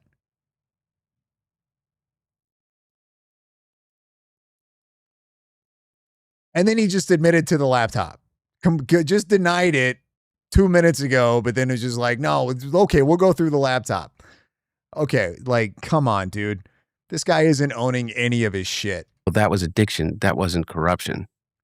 I did not do any business through entire 4 years. I became a painter. You know why I became a painter? Because it literally saved my life. I painted my whole life. And Melissa instinctively knew that I literally needed to occupy my hands in early recovery, 12 hours a day. To be able to focus on not the crushing weight of the consequences of years of addiction. And so I just sat and I painted and I painted and I painted. And I decided to have a show in the gallery and offer my paintings for sale. And the New York Post comes out and says, Hunter Biden's selling his paintings for $500,000. I have never sold a painting nor offered a painting for $500,000 in my friggin' life. And by the way, everybody knows this because every painting that I sold, everybody that bought a painting had to pay about $250,000 to defend themselves before an impeachment hearing. Go read the transcripts of people under oath. But regardless, is the laptop absolutely proved nothing, but it became this cultural touchstone. It was like it embodied the Biden crime family. Mm-hmm. And if you wanted to be able to believe that, not wanted to be able to believe that, if you believe that because you're being told that by people that you trust that have told you that your election was stolen, that your democracy was thwarted, that the process was unfair, is that all you had to do, and I get this, is look at the pictures. It doesn't look like a good guy to me. Right. Because He you looks weren't a like an good guy awful in the guy. pictures. No. Yeah. So it's Smoking not crack in a really motel room with a prostitute. right. Like, yeah. Like, you know what I mean? Like they come out and like they're saying, oh, like this, like I admit it all. Not only admit it all, I own it all. I will own everything, the worst of it, Mm. all of it. And then being like, I mean, now in retrospect, But I'll own it all. I'll take it all. But there was about to be a but there. Candace, shut F up and let him give the but because I want to make fun of him. things have changed. I mean, times have changed. Like I said, I was one of the chief people that was really angry about it. And it did, that was the exact reason why when I re-examine it, it was the gaslighting. It's the same reason why I'm angry with Trump over the Epstein thing. It's like, I can't come back from media gaslighting. The Trump thing is worse because it came from his own mouth, the gaslighting. So it wasn't like people trying to cover it up. It was like Trump being like, what Epstein files? Are we still talking about the Epstein files? And so, but then things kind of changed, I think, with time also because I was definitely say I was close with Don Jr., traveled a lot with him through the Hunter Biden laptop scandal. We talked about it, this corruption, can't believe they denied it, all these photos coming out. And then we get whatever this, Trump family is now. And it's like, man, I think it was a historian that wrote on X exactly how I feel, which is I wish I could go back to the days where I thought like Hunter Biden's art was the most corrupt deal that was done in politics. And now we're going, okay, we stood behind Trump, we fought, we shared the photos of Hunter Biden to the extent that we could. And oh my God, this is like eclectic journalist. This is so confusing. No, it isn't. It really isn't. It's a way to say, look, this was bad, but Trump worse. Trump worse. See, look, Hunter human. Hunter not so bad. Trump bad. Trump real bad. Now we have their family engaged in so many corrupt deals, the meme coins, the taking advantage of people. And you go, okay, well, what we actually have is DC is corrupt. Politics is corrupt. And I think it is kind of a unifying point, not to excuse, the gaslighting of people for 2 weeks, which made people super angry.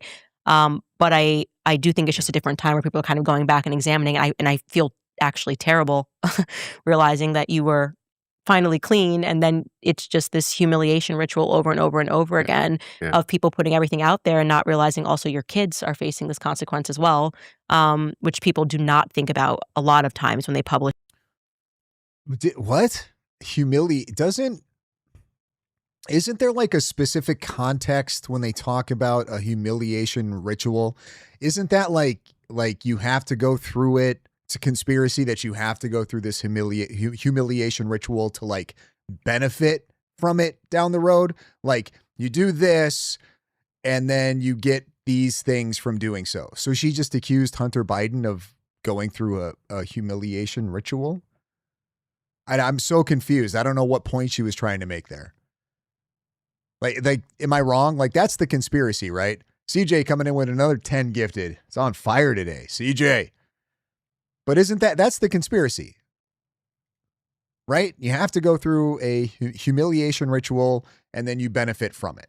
Now you're part of the elite. You're part of the Illuminati.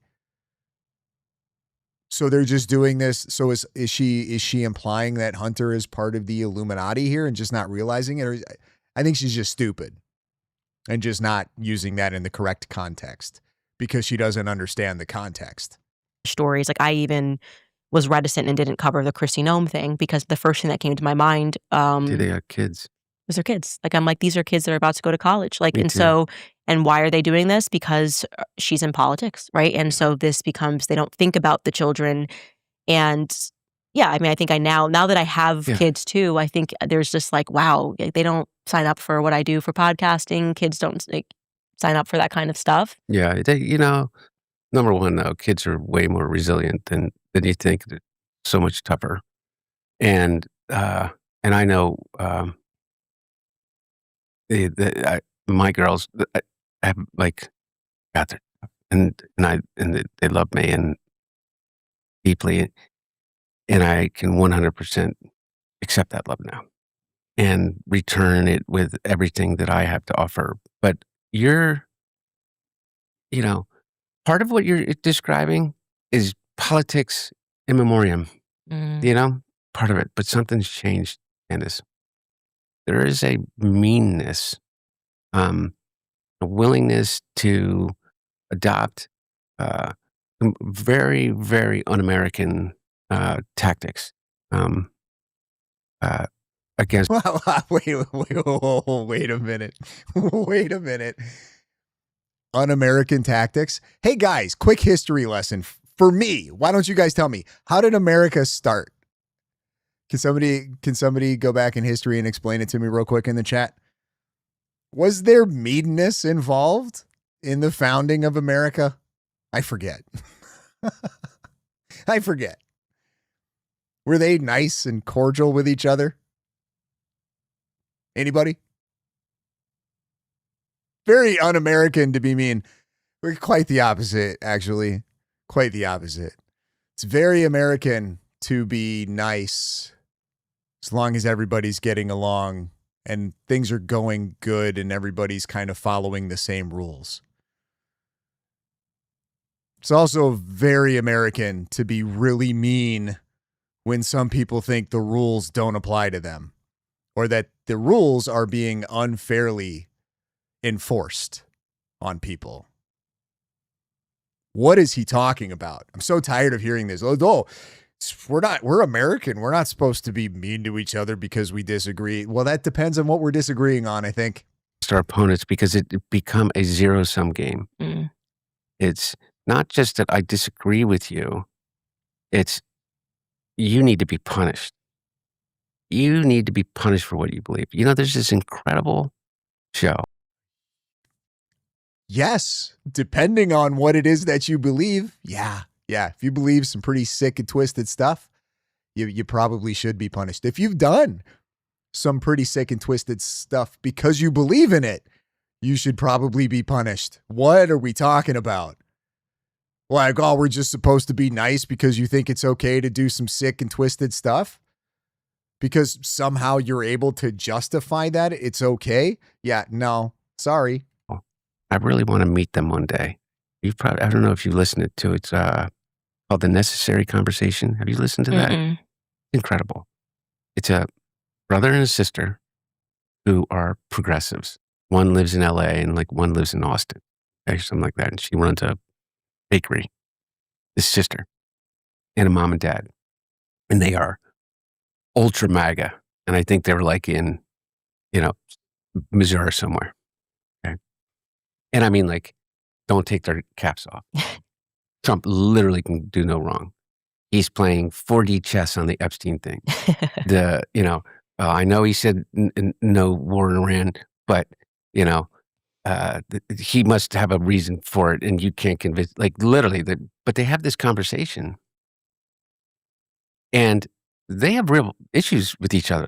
The daughter gets really mad at the dad. Dad, you were a jerk to us when we were kids. You made me, but then she has this conversation with her mom who loves animals and taught her about empathy, and they would adopt all, these animals, and they would, you find out her dad taught, or coached all of their little league games, and she was a softball player. And if a kid couldn't afford to, I don't know how much more of this I'm going to be able to watch, to be honest with you, Eclipse Truth. If I can speed it up to 1.25, my patience is running quite thin I've already said far more swear words than I want to. And I feel more coming on. Uniform, Dad would quietly go out and buy the uniform. And he's awful on this thing, by the way. He's and like in terms of the way that he speaks and speaks to them, and he's like tough, and I don't give a shit, and drop a bomb on them, kind of, Mm-hmm. But it's so informative. Is that before? That's a normal family. Mm-hmm. That's a thing. Before, you and I could meet at a restaurant in Georgetown, and your husband and my wife, and we could have dinner together. And like with Tucker, I knew Tucker. You know what I mean? And like you could have dinner together, and think that what Tucker. Coach OG. Bro, this stuff makes me want to puke. The guy literally was trying to dodge one of his own kids because it made his dad look bad politically. Yeah, these people are, I mean, like, I don't care what he says. These are not, show me an example of how he's a good person. These aren't good people. Like, at all. Are they capable? Maybe. But like I said, if he would have told his dad, do not pardon me, I want to face my consequences, I would believe that he was trying to be a good person. I would believe that he's trying to atone. Then I would believe him. I would even, like I said earlier, I would have respect for him if he would have done that. If he would have just come out and said, no, do not pardon me, I want to face my consequences like a man. He didn't do that. That says all it needs to for me. He can come on to Candace's podcast or go on whoever else's podcast and tell his sob story about how he's an addict and it's all his addiction and how much of a POS he was. Where's your accountability, dude? Sorry. Was saying was crazy, and I don't agree with, and I don't agree with, half the stuff. But you know what it didn't mean? It didn't mean that And I'm definitely not going to sit here and be like, I'm not going to, you know what I mean? Like, what we're going to listen to this dude talk about how bad Trump is. Like, are you kidding? Are you kidding, dude? Let's just say Trump is bad. I don't want to hear that from you because it means nothing coming from somebody like you at all. At all. This is so stupid. Dude's going to weigh in on how bad the other politicians are. Get out of here. Mama Owlbear with the $20 super chat. Thank you for the $20 super chat. Candace says this, then purposely posts pictures of her kids to bait people like Natalie or Laura Loomer to post something so that Candace can then attack back and have ammo for her show because she's got nothing anymore. It's just one big grift. This is even part of the grift. They're not doing very well with like the candidates that they kind of vocally support. They're really not doing well. And I was having this silly thought, like, are they a psyop to like make MAGA more strong by coming out and doing this? Because like, I don't even know how to feel about the midterms anymore. I would say that it really, like, honestly, if I had to give my honest opinion, is that more than likely we were probably going to at least lose either the House or the Senate in the midterms, just based on historical trends. But now I'm wondering, like, is MAGA kind of building or getting together? Like, are they motivated to vote now because of all of this crap? It was just a stupid thought I was having. Because this doesn't seem to be like, if you just look at how the voting is going recently, as opposed to what you see online, what they're doing here doesn't seem to be very effective for the purpose that it would appear that it's for. But I we'll find out, I guess. Even then, if we do lose the House or the Senate, like, how do we know that it's because of them? Like I said, you could just look at political trends, and it's more than likely than not that the Republicans are going to lose one or the other. I mean, I'm sure they'll take credit for it if it happens. Okay, so don't skip the ending. When does he talk? When do they talk about Charlie Kirk? I don't even know if I want to watch that. Texas Motherbird 63. Look at the election results from last night, Mega. That's what I'm saying. Soulfloor 1234. I think they're being paid to promote chaos. I think chaos just sells generally on its own, though. You know what I mean? It really does. The left is like, I feel like they're quiet. Are they not quiet? So there's really nothing to like, there's nothing to poke at there. The right's in power, so they really only have the right to poke at for clicks and views.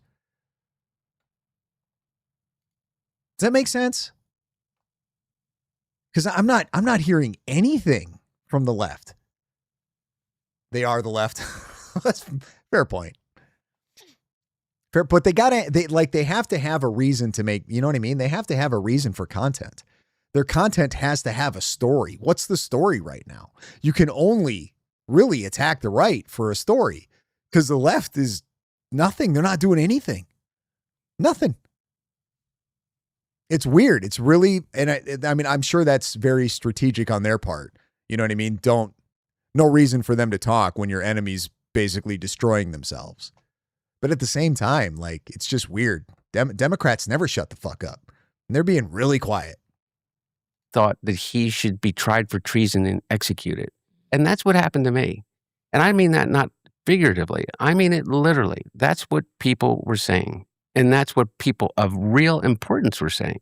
Those were the words that were coming out of the mouths. And I'm paraphrasing of people like Steve Bannon. Or it's just my algorithm. That very well could be too. But I try to make sure, like on X and on YouTube, that I click on left-wing content creator stuff just so my algorithm feeds me that stuff. Hassan, yeah, that dude messed up. Mike Klikovich. Hassan Piker has wrenched some things for them as well. Yeah, it's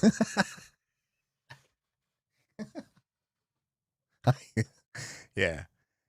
Oh, Hassan. Yeah, nailed it. He nailed it, didn't he? People like Rudy Giuliani, people of authority. And it changes everything. Is how can you even have a discussion, for instance? That's all is there any other stories on the left right now? It's just Hassan and Mamdani, like the whole, we're going to, take control of housing and give it to, like, that's all I've heard. Is basically those two things. Like, there has to be more going on the left than just those two things. The left activated their covert leftists to destroy the right from within. Candace, Tucker, Megan, etc.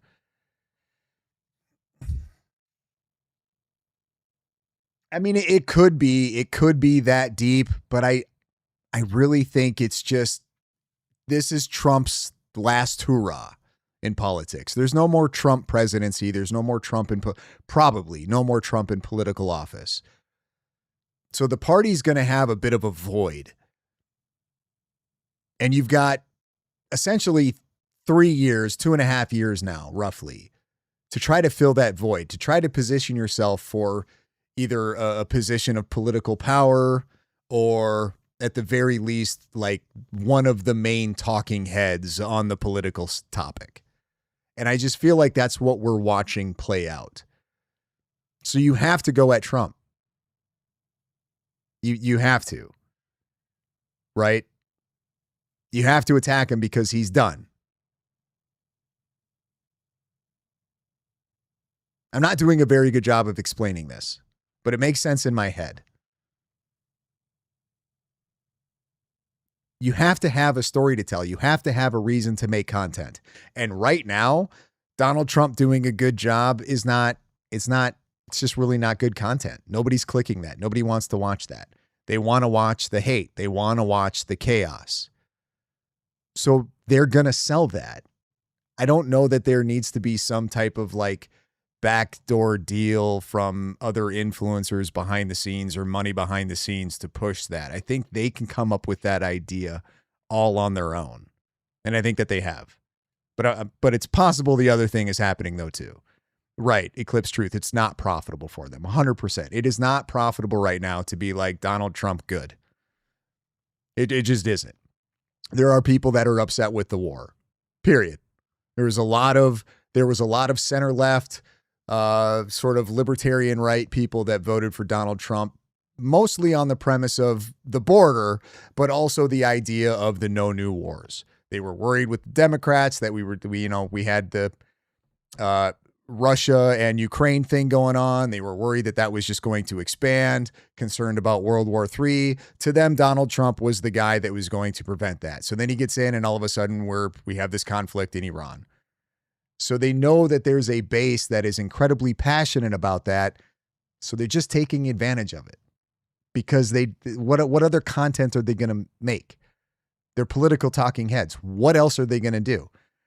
It's crazy to me that she went as far as to be like, well, I'm going to have Hunter Biden on. We're going to talk about how much of a human Hunter Biden is and how actually Trump is way worse than the Bidens. Like, this is crazy to me, but doesn't surprise me either. Could I go out and talk about, how could I respond? Was that cocaine mine? Like, what do you want? You want me to take a drug test? Because I'm taking a drug test almost weekly for the Department of Corrections and probation. Sweet Tina too. They've been making money from Qatar. Tucker got a free. That's a whole nother like subtopic or subplot to this whole story that I think is going on.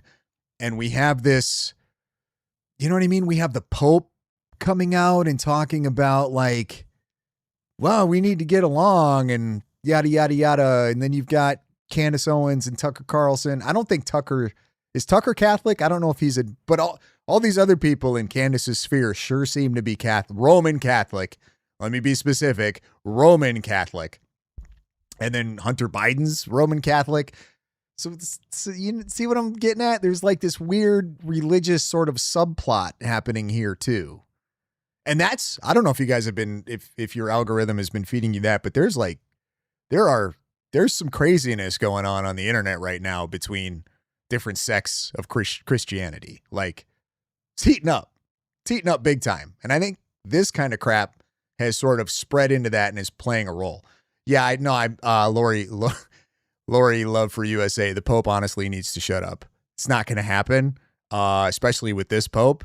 But I don't know. Yeah, I mean, I get it. I understand why people listen to the Pope. I get it. I understand. There's a ton of Roman Catholics, and it's sort of like their duty to listen to the Pope. But I've got my own theories on that. I think the Vatican is nothing more than like, what happened to the Roman Empire? Yeah, I don't know. What happened to it? You think it disappeared? You think it went away? Maybe. Could be. Or it became a church. I don't know. I have a probation officer. Church. I'm on release until trial. But what do you do? Is that the statement that you make to the New York Post? Jill Young-Smith. I'm Catholic, but I can't listen to the Pope. I refuse to listen to him. Well, you could also not be Catholic, Roman Catholic. Food for thought. Possible. Becomes impossible. So what do? You realize this. And I don't know if you feel this way in your own life, is that you know what the real problem is? Obscure moderator, the Protestants versus the Catholics versus the evangelicals versus the Orthodox versus Islam. It's crazy. I mean, you could throw Judaism in there too. But yeah, it's getting wild out there. It's getting wild. I hope it stays healthy. I hope it stays as a healthy debate and it doesn't get that it doesn't go too far. I hope certain people get exposed because there are grifters everywhere in all of those. And I hope that they get exposed and I hope some truth comes out and I hope it goes well. Probably not because the internet is crazy, but it's not out there. It's not that person. if I could just get Steve Bannon to tell the truth, if I could just get Rudy Giuliani to stop lying about me, if I could just get Konstantin Kulak. Was Tucker there? Are you talking about the one where she spoke or whatever? But I mean, even if he went, I don't know if that necessarily means that he's Catholic. But he might be. I don't know. I have no idea. I don't know. I don't watch Tucker enough to know about his religious affiliation. And Roman Catholic. I want to specify Roman Catholic. To say that he wrote it's not there. You realize in order to survive, it's all inside. Every single piece of it is about figuring out how to love yourself, not live in that shame.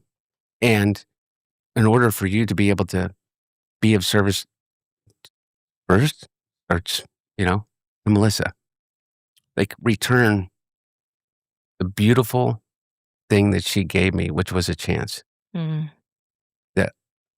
be of service to my dad, to return the unconditional love, which is not love without consequence.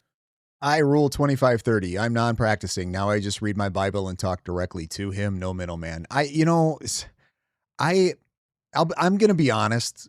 I wish that I could do that.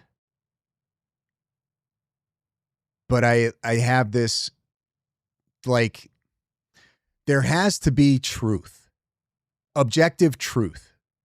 There has to be, how do I put this? There has to be a way that it was, and a way that it's supposed to be. And I have to find it. Does that make, for whatever it is in me, I have to know it. I have to know, going all the way back to Christ, what it was supposed to be all the way up to today. I have to find that. And that's where I'm at with things. So, but I get what you're saying. I wish I could do that, but I just don't have whatever it is in you that's allowed you to make that decision. I don't have that. It's not in me. I have to know the truth. I have to know with 100% certainty where it's at. I don't even know if that's possible when it comes to church history and theology, but I'm going to find out. It's not love without accountability. It's just knowing that no matter what, even through the consequences and being held accountable, that person still loves me. All right, you guys, when I think about the future, all these ads.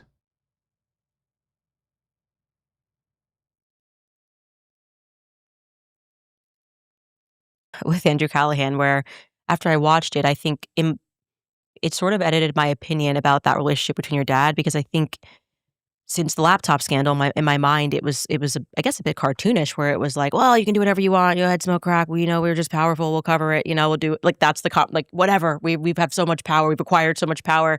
Yeah. And then when I sort of saw you really defending your dad over this George Clooney thing, I was like, okay, this is just a normal father-son relationship. Yeah. People can't apply that for some reason when you're talking about a president or somebody that has access to power, but he just loves his dad. And this is the way any normal person would defend their dad. If they said something about your father, if they said something about your son, this is so normal that I think that's what was a bit arresting for me. I was like, this is very normal dynamic. He doesn't care if Jake Tapper's on his side. He doesn't care if George Clooney is on his side. That's his dad that you're talking about. And he's having a natural reaction that I would have if someone was talking about my dad, my grandparents, my sister. That's another thing. Hold on. I got to find this comment. Okay, here we go. Debbie Blue 22. Okay, you're responding to iRule. That's why I read that. He tries now to pretend he's very religious, which seemed to start with the Ted Cruz interview, but it was odd to me when he said Episcopalian or whatever. I feel there's a really strong grift happening, and it's definitely only going to get stronger when it comes to religion. And I'm not a big fan of that. I really worry about that, because I know that I am susceptible to certain things, and trying to believe that people are being sincere when it comes to religion is one of those things I am susceptible to. But I'm also incredibly skeptical at the same time. So I struggle with believing people when they start talking about religion. Like, I want to believe that they're that into it, or, you know, I don't even know how to say this. But I'm also incredibly skeptical, especially now. Like, all of a sudden it seems, and it could just be my algorithm or whatever, but it seems like it's becoming a really, really popular topic to talk about. And I just worry that there's a whole lot of money to be made talking about it, and that people will pretend to be something they're not. Right? And it's one thing to pretend to be right wing when you're actually kind of left wing, or, you know, to pretend to be whatever the case is.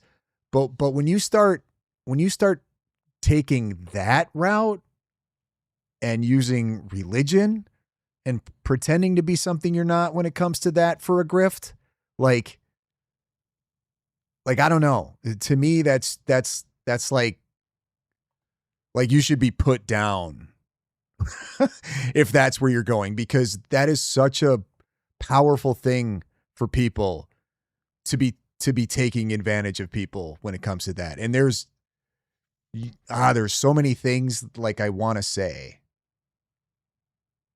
but I don't, because I don't know. I mean, for some people, obviously you can just listen to them and figure out if they're being sincere or not. But man, some people, it's tough, and they'll do it. My cousin, even when they do something wrong, by the way, like, it's like, okay, no, but like, that's my family member who did something and wrong. Your kids. Sweet Tina too. They will blow whichever the way the financial one blows. I get that. But to be that low, to go the religion route and grift that way, that just seems like you're playing with fire. That seems crazy to me. So you have husband. no right, Yeah. and I will breathe fire on someone, and that's kind of, and you're right, and now it's getting dirtier. The games people are playing are dirtier, and it is about wanting you to feel unsafe. And I think that is something that is so new. Yeah. When you have this right here, Eclipse Truth, God will hold those people to a higher account. But just like we'll take atheists, for example. Generally, atheists are pretty vocal about being atheist, right? But I believe them. They're being sincere and honest. I don't know how you could be even halfway religious, but then grift off of it. Like knowing you're grifting. Like you would have to not believe it, right? To go that far to start grifting on it. Like, oh man, that's just like, that's so low. Like, that's got to be the lowest, the low of the low as far as grifting goes. People posting your address, posting where you are, knowing that you have children. It's dangerous because they're taking the Lord's name in vain, but you're also preying on you're preying on probably the most susceptible part of a person's being, is like their religion. I don't even know if I'm saying it right, but that, like, you know what I mean? That's the most sacred thing we can really have as people. And you're going to prey on that? Like, it's not, I would say it goes even further than just taking the Lord's name in vain. Like that's bad. Right. But I really do. And it is like, they should burn here and be kept alive for a really long time, burning here, and then burn for eternity somewhere else after we let them pass away from here. Like, that's how bad that is, in my opinion. over perspective. Like, for me, it was me changing my mind on Israel, and suddenly I'm getting the New York exploiting their vulnerabilities. Well, it's exploiting like the vulnerability. Like, people have a ton of vulnerabilities, but that is the vulnerability. Like, you're going to exploit that one? post treatment, and I'm getting all of these people coming after me, and I'm going, this is my perspective. You're welcome to try to debate me on why I feel the way I feel about, which is because I have two eyes, about what's happening in Gaza. But to do these tactics where you're trying to destroy people. And you know what I mean? Like, okay, so Candace, she was allegedly just converted, right? Just officially converted into the Roman Catholic faith. Did she ever, I don't know, she might have. Did she ever really talk about religion at all before? Or did she just all of a sudden get on fire because she started to convert to Catholics and now, or to Roman Catholic? And now she just all of a sudden knows everything there is to know about her religious faith. Like, that's what it feels like. And I feel like a lot of people do that. Audrey Unfiltered, she's not Catholic, not even close. Well, she claims to have been converted to Roman Catholic, I believe, right? And she kind of shows the signs of somebody who's newly converted to, if not Christianity as a whole, to a new sect of Christianity, because she's really on fire with all of their stuff and their rules and their beliefs. I don't even, okay, break this down for me. What's SSPX? I am so ignorant. Yeah, that's what I thought. She was confirmed to Catholicism. Like, that's because there's Roman Catholic, and then there's, I mean, I guess the original Catholic, which is Eastern Orthodox. And she's definitely not that.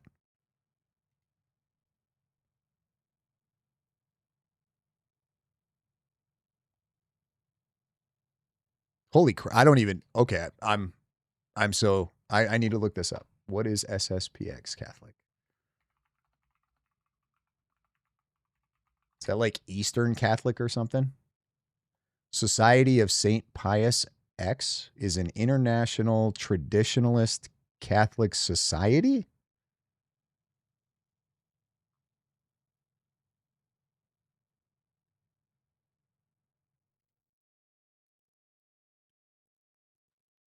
So they recognize the Pope as the legitimate head of the Catholic Church, though they reserve the right to criticize or resist non-infallible papal Okay. Well, I mean, I guess that's not as bad as Roman Catholic then.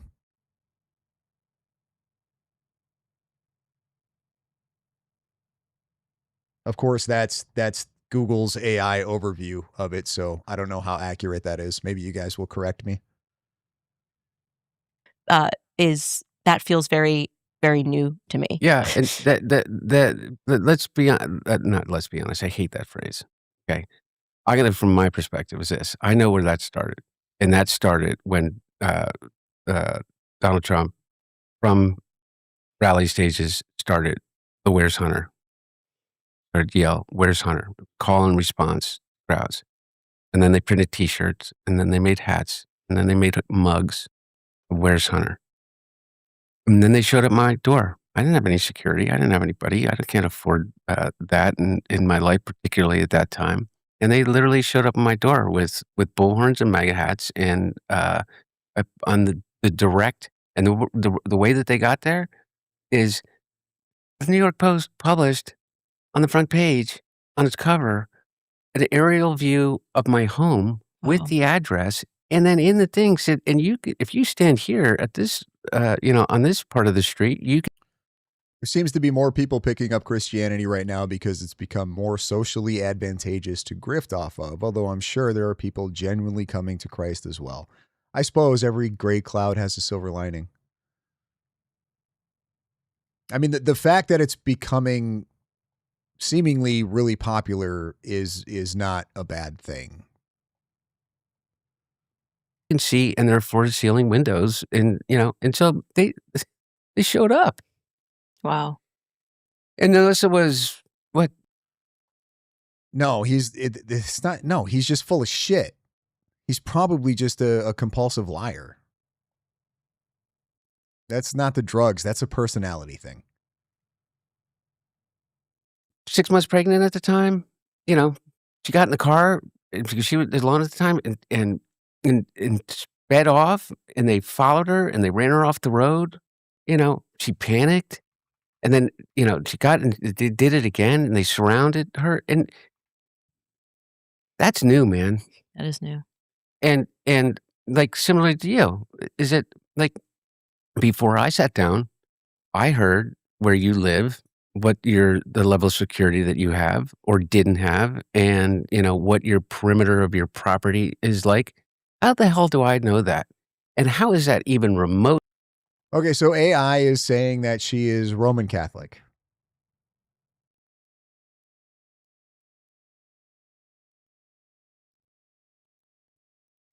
Safe. How? Because you have people who now you basically spoke your truth, and they decided that you cannot exist, and so therefore, I don't know if it's going to happen, but for some reason, I think it's appropriate for me to say, tell you what Candace's address is, Mm-hmm. who lives there, and the level of security Yeah, she Tim has. Pool What the doing that was one of the you most. oh, It was excuse so me. obvious By what the he way, was my doing. dad said to me, "I have to stop saying the F word." But it was no, like seriously, that yeah, to me was yeah, like it's a declaration of war. Like they yeah, know I homeschool my kids, they know, and he's describing the security apparatus, yeah. and he's doing it in this rant, trying to be impassioned about the fact that I don't support Israel or I don't support Eric, What is it? whatever his Yeah, motivation was. There was zero reason that you would be describing the perimeter of my house yeah, outside of wanting someone to get harmed. yeah. And like I first of all, like I'm not like Tucker Carlson, and I say this to people all the time. That's why I get so worried, because when Tucker gets accosted in public, he just has this like total happy warrior demeanor. I will claw someone's eyes out for my kids. Like I am not the property to try. We will shoot you. Like I will shoot you and I will kill you and I will happily go to prison before you have one opportunity to even make me. I'm not even going to think about whether you're going to hurt my You kids. sound exactly like That's Melissa. and that's me. That's just me. By the way, And I've said it yeah. over and over on my podcast. I will smile in my mugshot, okay? Because I did the right thing and I have no qualms about that. So when he did that, I was like, okay, this little beanie boy, okay, little beanie boy, I see exactly what you're doing. The whole world sees what you're doing, Yeah. and you are doing something because you want my children to get harmed. And then if something happens to them, you're going to go, well, I don't know how that happened, as I was describing the perimeter of her home and talking about what her security is, which was inaccurate. By the way, Candace, but that's like, what are we even talking about? That's exactly why they do it. Mm-hmm. Is that even if the chance is this small, the reason that they do it is exactly that, is to make you really afraid, not for yourself, for your 4 kids, Mm-hmm. for your family, for the people that work around you. It's like, and by the way, I'll tell you, is that I have the same approach that I think Tucker has to it, which is, and I don't know, which is basically like, I can handle, like, I can diffuse a situation, I can do it.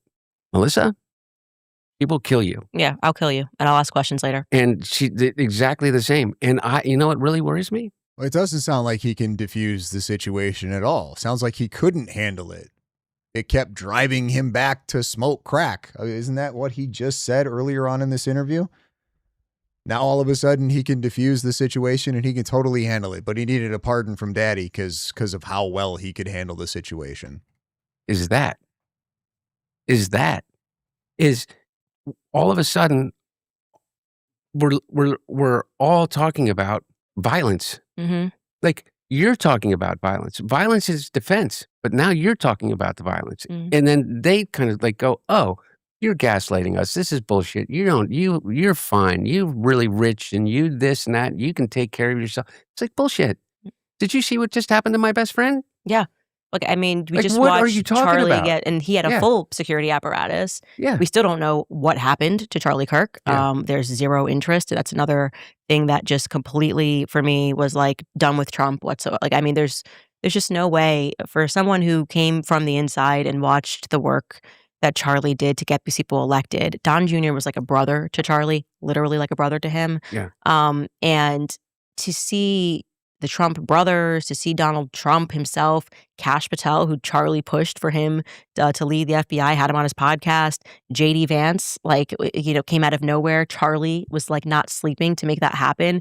And to see all of these people have zero interest in the obvious holes in the story, even if ultimately the holes get filled and there's a picture that makes sense, which I put that at a 0% chance. But let's just, the fact that Well, at least she just admitted that she's never going to solve anything. She just said there's a 0% chance that the holes get filled. So I hope her listeners were paying attention to that. She just admitted that she's been unsuccessful at filling any of the holes. This 9-month-long investigation that she's allegedly been doing has led to nothing. Nothing. Not one single hole has been filled, according to Candace Owens. So I'm really glad at least she's finally starting to be honest. Of course, she didn't mean to be, right? She didn't mean to come out and tell her entire fan base that she's not going to be able to fill any of those holes, that it's all just been one big grift and the investigation really isn't going to lead anywhere because she's not doing one. But of course, they didn't hear that. No, only sane people would listen. Would listen and hear that. Almost just choked on nothing. Only sane people would listen and hear what she just said. Never going to fill the holes. Never going to happen. We don't know what happened to Charlie. We don't know. We're not even going to bring up the ongoing court case involving Tyler Robinson and all of the stuff that's been coming out as far as that goes, and all of the stuff that more than likely will come out once we get to a trial. Just not going to bring that up. Not going to talk about that. That's just Fed slop. What does Hunter say? Does Hunter say something stupid? Of course he does. I don't even know why I'm asking. Of course he's going to say something stupid. They have zero interest and they're just accepting the narrative. Like what this has done to me, and I've said this, I'm just done with politics. I'm just done with politics because I can't even begin to comprehend it. And again, that element of gaslighting that's happening here where they're pretending that the people... Guys, this is so stupid. If Tyler Robinson was just a patsy, there's no reason to allow him to live. There's no reason. You don't have to go through all of this. They would have just unalived him and been like, nope, it was definitely him. Move on. People who are noticing that none of this is making sense are the crazy ones, and everyone else who's like, no, turn the chapter a week later, it's all solved. Yeah. And this is how it went down, and none of it makes sense, but just accept this slop. It is the most infuriating thing, and it's just fully removed the scales of my eyes, and I've stopped with this left versus right, Democrat versus Republican. I'm like, this is sheer evil versus good. By the way, this is like sheer evil. But by the way, for real, exactly. Exactly. It is good versus evil. Yeah. They have torn the mask off of this. I said to you before. Unbelievable. Lori Love for USA. Thank you for the $20 super chat. Thank you for covering this. Stay true to the truth, Bronson. I don't know what else to do. Don't know what else to do. But of course he leans in for that handshake, right? Leans right in. He's super excited to hear her saying all of this stuff. Yes, please take the heat off of me and my family. Put it on somebody else. Of course it's all them. They're all the bad ones.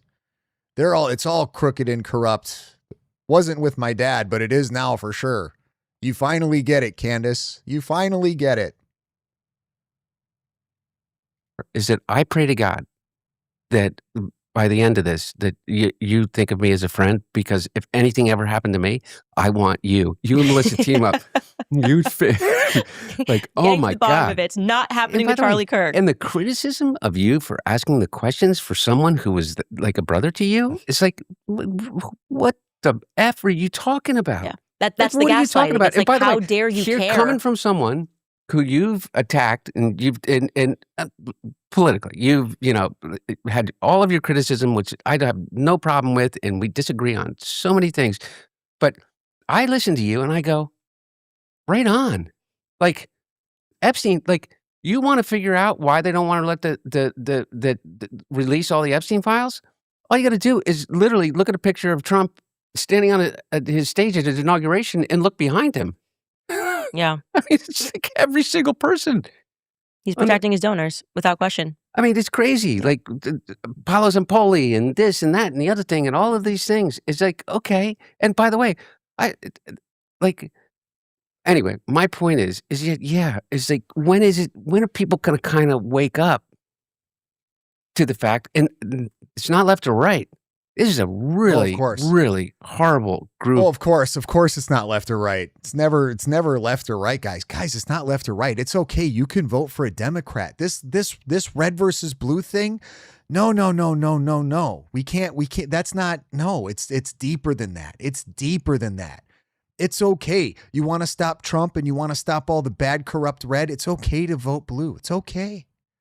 It's because it's not left versus right. There's a psyop. People that are pulling strings that that impact us all, and they make us think that because you and I disagree on the graduated tax rate or some social issue, is that we are sworn enemies. Some social issue. Some social issue. You mean like completely different worldviews? That's not some social issue. I like how they just try to minimize it. Like, well, we just disagree on like some little social issue. And the true powers that be, the ones who really control it, they just want us down here fighting. If that's the case, tell you what, how about you guys just give in to all of our demands then? Submit to the religious right wing. And now we can go ahead and go after the people who are really running everything. You submit to us, and we'll go ahead, we'll unify under that, the religious right, our worldview, submit to us here. And together, once you submit to that, we will go after the true powers that be. Sound like a plan? Sound like a good deal? Yeah, I didn't fucking think so. I mean, not just, like sworn enemies. That I deserve violence. And I could see them, and it does seem like both sides have woken up without question. My audience is now split, and I still say what I believe. I haven't changed my position on abortion. I'm Catholic. I have, there's nothing that has changed. I think they're just hearing me for the first time. And I do think there was something about the Charlie Kirk assassination that everyone just sort of looked up. We just sort of all looked up at the machine and was like, wait a second, what is this? Because they expected Trump to be ride or die. They expected cash. I mean, wow, this is going to be solved in the clearest way possible because the entire political apparatus that has the power and the Department of Justice is in the hands of Charlie Kirk's friends. Like, that was how I felt, right? This is it. No, whoever did this is never going to get away with it because these are Charlie's friends. And what did we get? They're the people that Charlie Kirk made. Charlie Kirk made these people. That's exactly right. You led a youth revolution to get these people elected in power. He was ride or die to the level of disloyalty. Or fear. I don't know what it is. Disloyalty is disloyalty maybe guided by fear, but it's so still disloyalty. Disturbing. It's disturbing. And I cannot. Yeah, exactly, Irul. Biden tried to put Charlie behind bars. Charlie talked about this.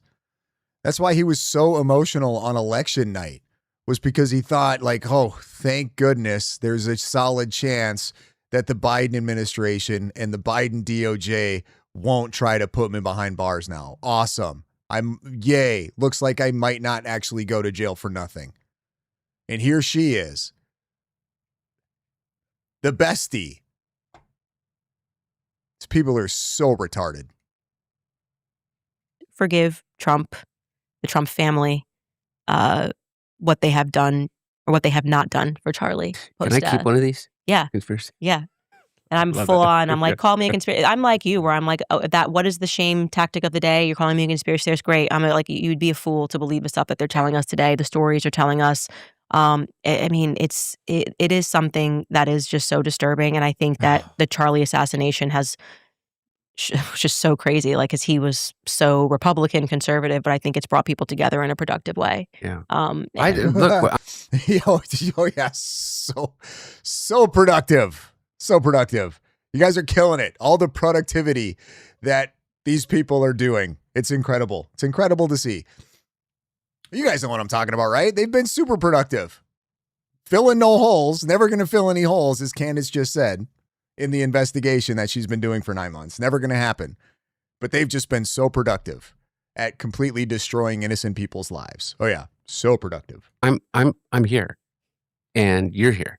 And this is not progress. Candace Owens and Hunter Biden sitting down to jerk each other off is not progress in any way, shape, or form. This is grift. I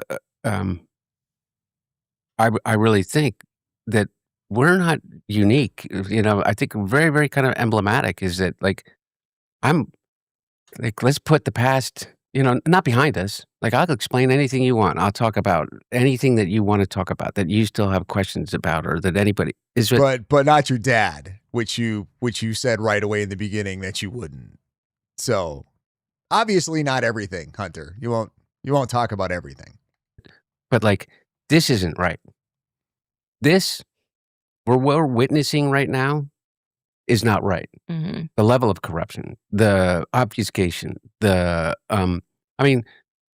it's Butler or Charlie or Butler makes no sense. These things that it's just not right.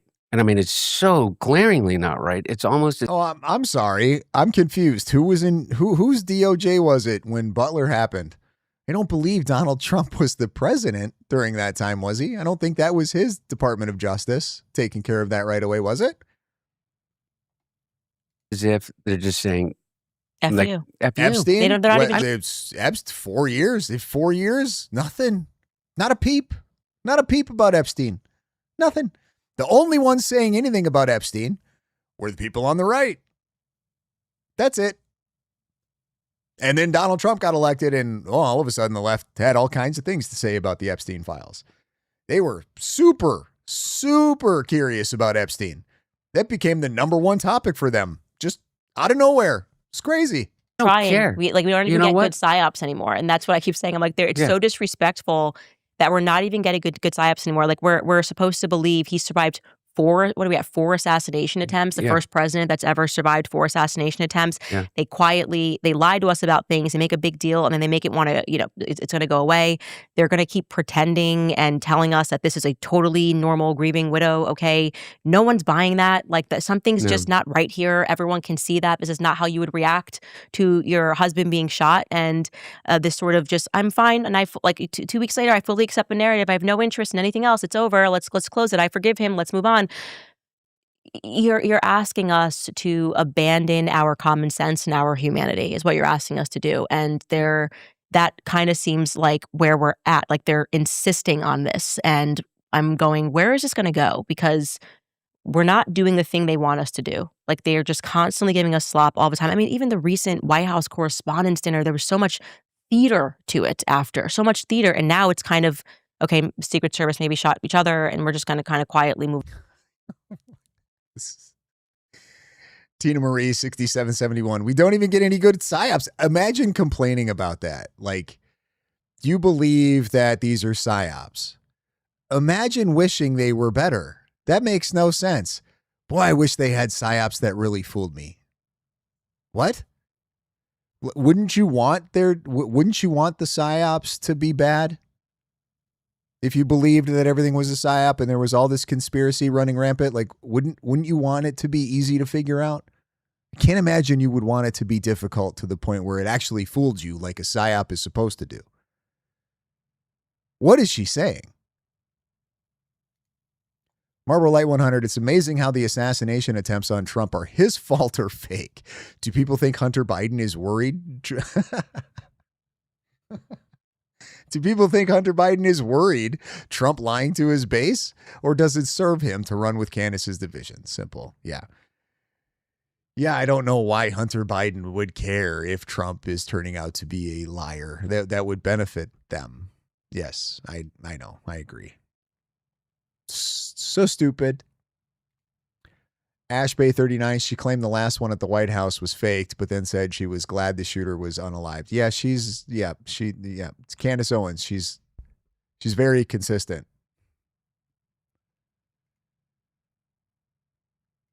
Everyone calls everything a psyop, but can't see the one blatantly right in front of their faces. But Trump needs a ballroom. That's a normal reaction. Hey, there's a shooting duck. Hey, well, we better get that ballroom. And by the way, it's going to cost $1 billion now. And by the way, it's not from donors. And by the way, we're going to do it. It's just the constant, talk about gaslighting. This has been just the ballroom. How did the ballroom become such a big deal? I don't understand. Oh my goodness, he wants to spend a bunch of money on a ballroom. Really? Of all the things we got going on, of all the problems we have, you're really upset about the ballroom? Of course not. It's just an easy grift. It's an easy complaint. Get out of the ballroom. I don't care about the ballroom. We're not even, are we even a year into Trump's second term? We're a little over a year. A little over a year. Are we even a year in? Candace, she that was sincere. I don't think she has any idea. Does she know what year we're in? How do you not know that? Are we even a year into Trump's second term? Fucking what? And I don't think there's just been, I'm like, how are we going to deal with 4 years of just being gaslit every 5 seconds and told that, but MAGA, literally MAGA, is not MAGA anymore. And what was actually never Trump, which was actually pro Hillary Clinton, if you think about it, that's now MAGA. It's literally people who have been against Trump the entire time who are lecturing us about this stuff, like the Mark Levins and the Ben Shapiros, and like, we're MAGA, and the Laura Loomers, like, we're MAGA now. Okay, great. Then I'm not MAGA. Like, I've never agreed with these people. I am Mark Levin and Ben Shapiro are not lecturing on the defense of Trump necessarily. They are lecturing on the defense of Israel, who you guys are attacking far more than you're attacking. Like, you're basically attacking Trump because you think he's owned by Israel. So in that sense, I suppose they're sort of coming to the defense of Trump, but they're really defending Israel. So the way she frames that is stupid. If they were just attacking Trump and it had nothing to do with Israel, I don't know how much pushback they would be getting from people like Mark Levine or Ben Shapiro, to be honest with you. But they're attacking Israel, and like Trump is just being lumped in with that. Opposed to these people's ideas. I am opposed to unleashing an actual lunatic who has had to be Baker acted and put on Psych 5150 holds by her own parents who fear her. I'm opposed to that actually being unleashed upon the population. Melissa always uses that 5150. I had that. She goes, that person's going to get 5150. And I go, what are you talking about? What's 5150? It's like, and you're telling us this is MAGA now. Like, this is what we do. And so it's been a challenging time, because you do have to have like the humility to admit that I'm quite embarrassed about it. Well, at the very least, MAGA doesn't vote with the left on important pieces of legislation. Thomas Massey found that out. So yes, ask Massey. It wasn't Massey like at the end, like claiming, didn't he do an ad with a MAGA hat on? Wasn't he still like, look, I had Trump's endorsement just not that long ago. Like, he was still like, no, I'm still want MAGA support. Well, I mean, you kind of did that one to yourself, Massey. You kind of did it to yourself. You could have stood on principle just fine, but still supported the party when it came to big pieces of legislation, knowing that it was probably going to pass anyway, with or without you. So you played your cards, man. You stood your ground, and you got what you earned. The President of the United States of America has posted images of himself as a king, I think, half a dozen times now. Yeah. Like, when are people going to wake up and go, okay, like, if that's what you want, and by the way, if that's what you want, then you know what? I know that there is the vast majority of Americans, but some that are really going to really have a problem. Yeah. Really have a problem. I am MAGA. God forbid. And this whole thing is that we all need allies now, because they do have an enormous amount of power. You know, one of the things that I always think about is that it's so. Oh, Hunter Biden has gone rogue. The political prince here is going to tell us about all of the political corruption. That's insane. And it's absolutely insane.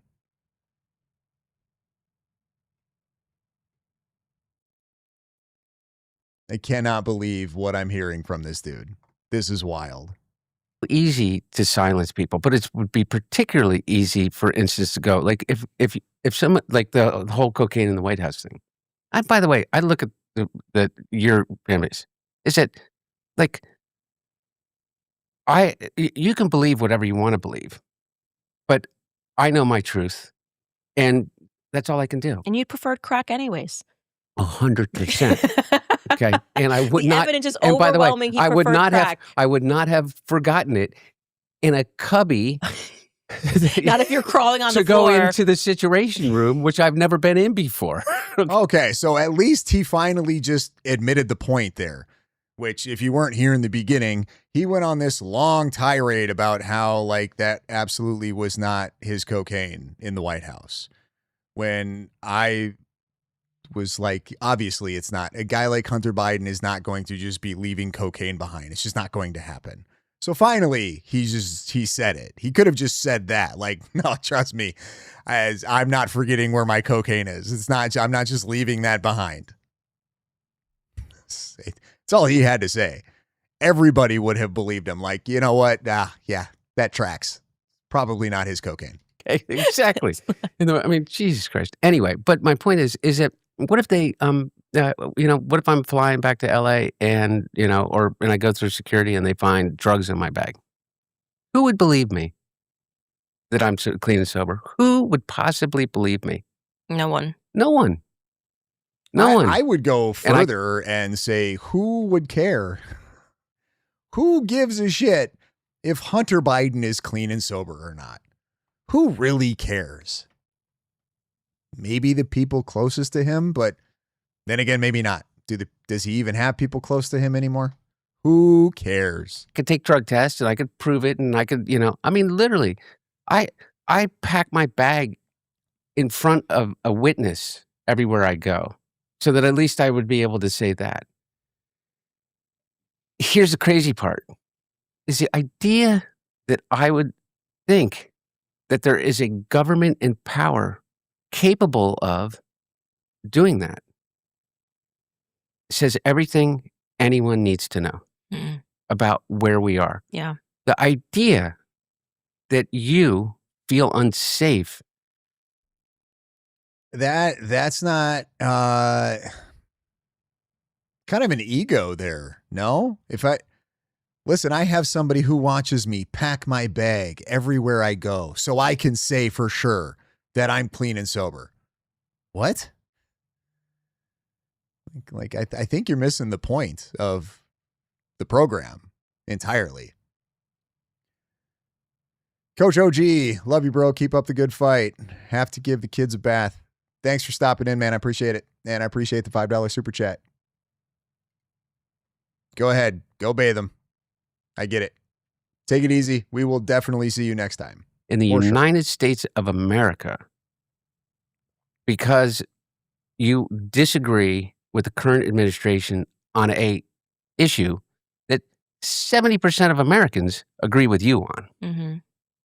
Like, I think we all can agree is that we need to stop the wholesale murder of a population in Gaza. Mm-hmm. Whatever you think about my father's policy as it relates, I always say to people, one thing he didn't do?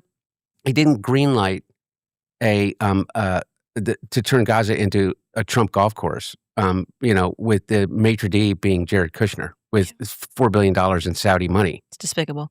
Despicable. Yeah. It's just like they did the deal before. I mean, when he posted that, I'll never forget that, posted the Trump, like, here's what Gaza could be, and like I could have my name in a building, and I was like, but literally that's what they're doing. This is dead children.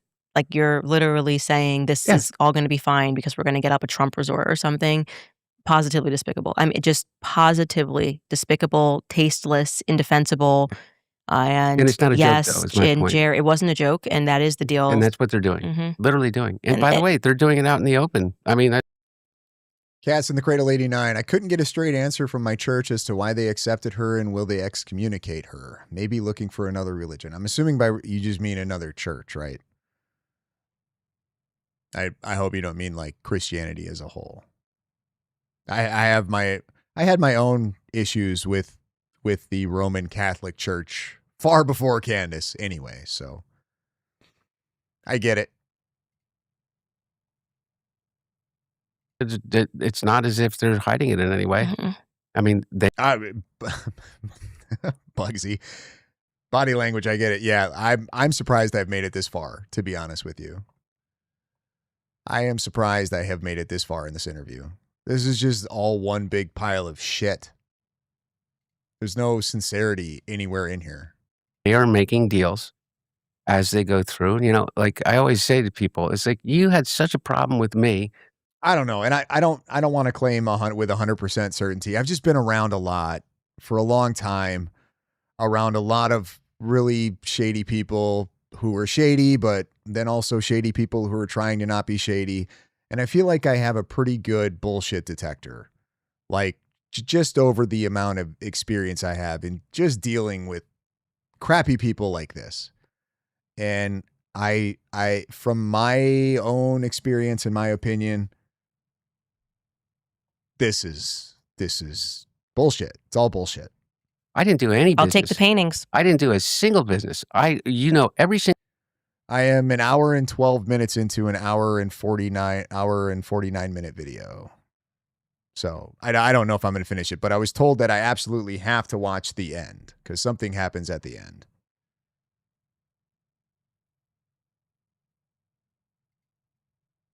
Single person that bought a painting from me during the time my dad was there in office. I had 2 shows and probably sold a total of 20 paintings and 13 of them to my best friend. You know, and that's it. That's it. And you had a problem, not you.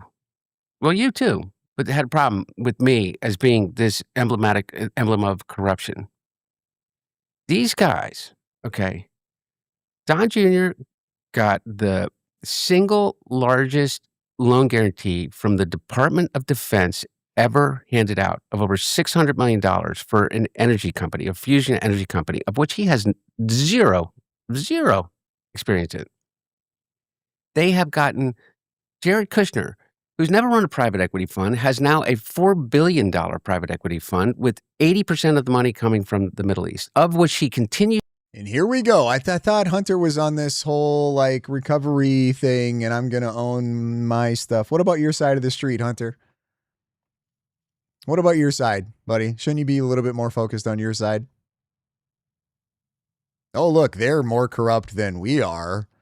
Look at all the business deals they have. And furthermore, somebody help me out. How do we solve this problem? How do we solve it? Do you think people are going to get elected into some of the highest offices in the country and there's not going to be advantages to that? How do you stop that? Is there a law that we can make? I mean, we would have to depend on them to make the laws for it. But is there a law that we can make that says that them and their family can no longer have any business dealings whatsoever? While they're in office, or just never again? They can't make connections while they hold political office and then have business. Like, is it quid pro quo, or is it just because? Like, how do we stop that? We're just going to complain about it. We're just going to say, oh no, the other guy's worse. The other guys, are they going to talk about MTG at all? How much money she made? How she increased her wealth a boatload. And she was only in office for what, 5 years? She did the 5-year thing and then got out. It's such a stupid talking point. Tell me about solutions. If this is such a big problem and everybody has such a big issue with it, what's the solution? Yeah, there's nothing we can do about it.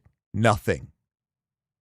To raise as he is the ambassador at large on behalf of the Trump administration, not as a political appointee, but simply as a son-in-law of the president, to come to a peace deal of a war in Iran that they started that has cost the economy billions and billions of dollars.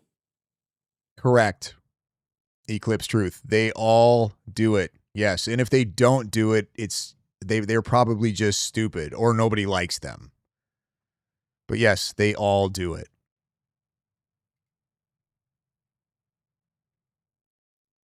like, if Hunter were an honest person really working a program, he would just come out and be like, listen, I'm not going to criticize him for doing that. All right.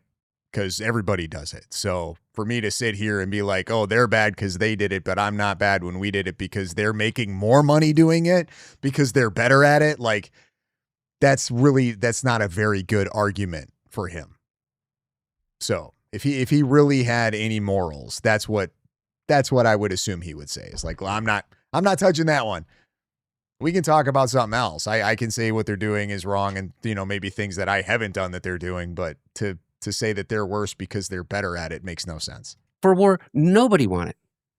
That every president before him, was pressured by the Israelis to get into. And every single one, regardless of what you think of them, from Jimmy Carter, through President Reagan, through both of the Bushes, through Clinton, through my dad, said, you're out of your damn minds. Mm-hmm. And here's the reason why. This is what's going to happen.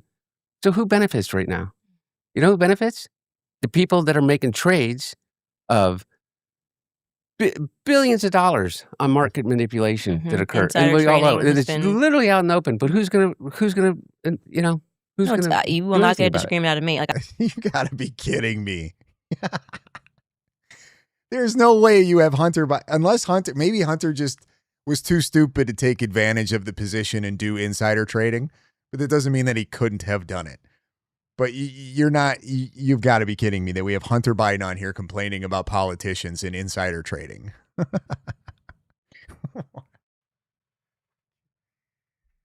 I'm so far off the Trump chain. He's posting. No, by the way, what is this? What is this? Who's buying this shit? Boy, Candace her audience really is retarded. They are the dumbest of the dumb. If they're buying into any of this crap. Embarrassing. It is embarrassing. It is embarrassing because we got behind him as the answer to corruption. We thought he was going to be this outsider. He's going to go to D.C. He's going to drain the swamp. And then he became the Loch Ness Monster, And so it's like, I don't know what it is about that swamp, but you get swimming in it. And it's like people. I guess maybe if that's his defense, like, listen, we never said we were going to drain the swamp. All right. He's the one who said it and didn't do it and is doing all of the bad things. We didn't tell you we were going to do that. We told you we were just going to play in the swamp. Like, I mean, maybe if he wants to use that argument, but I can't imagine Hunter's going to say that. That again would lead to him being at least an honest person.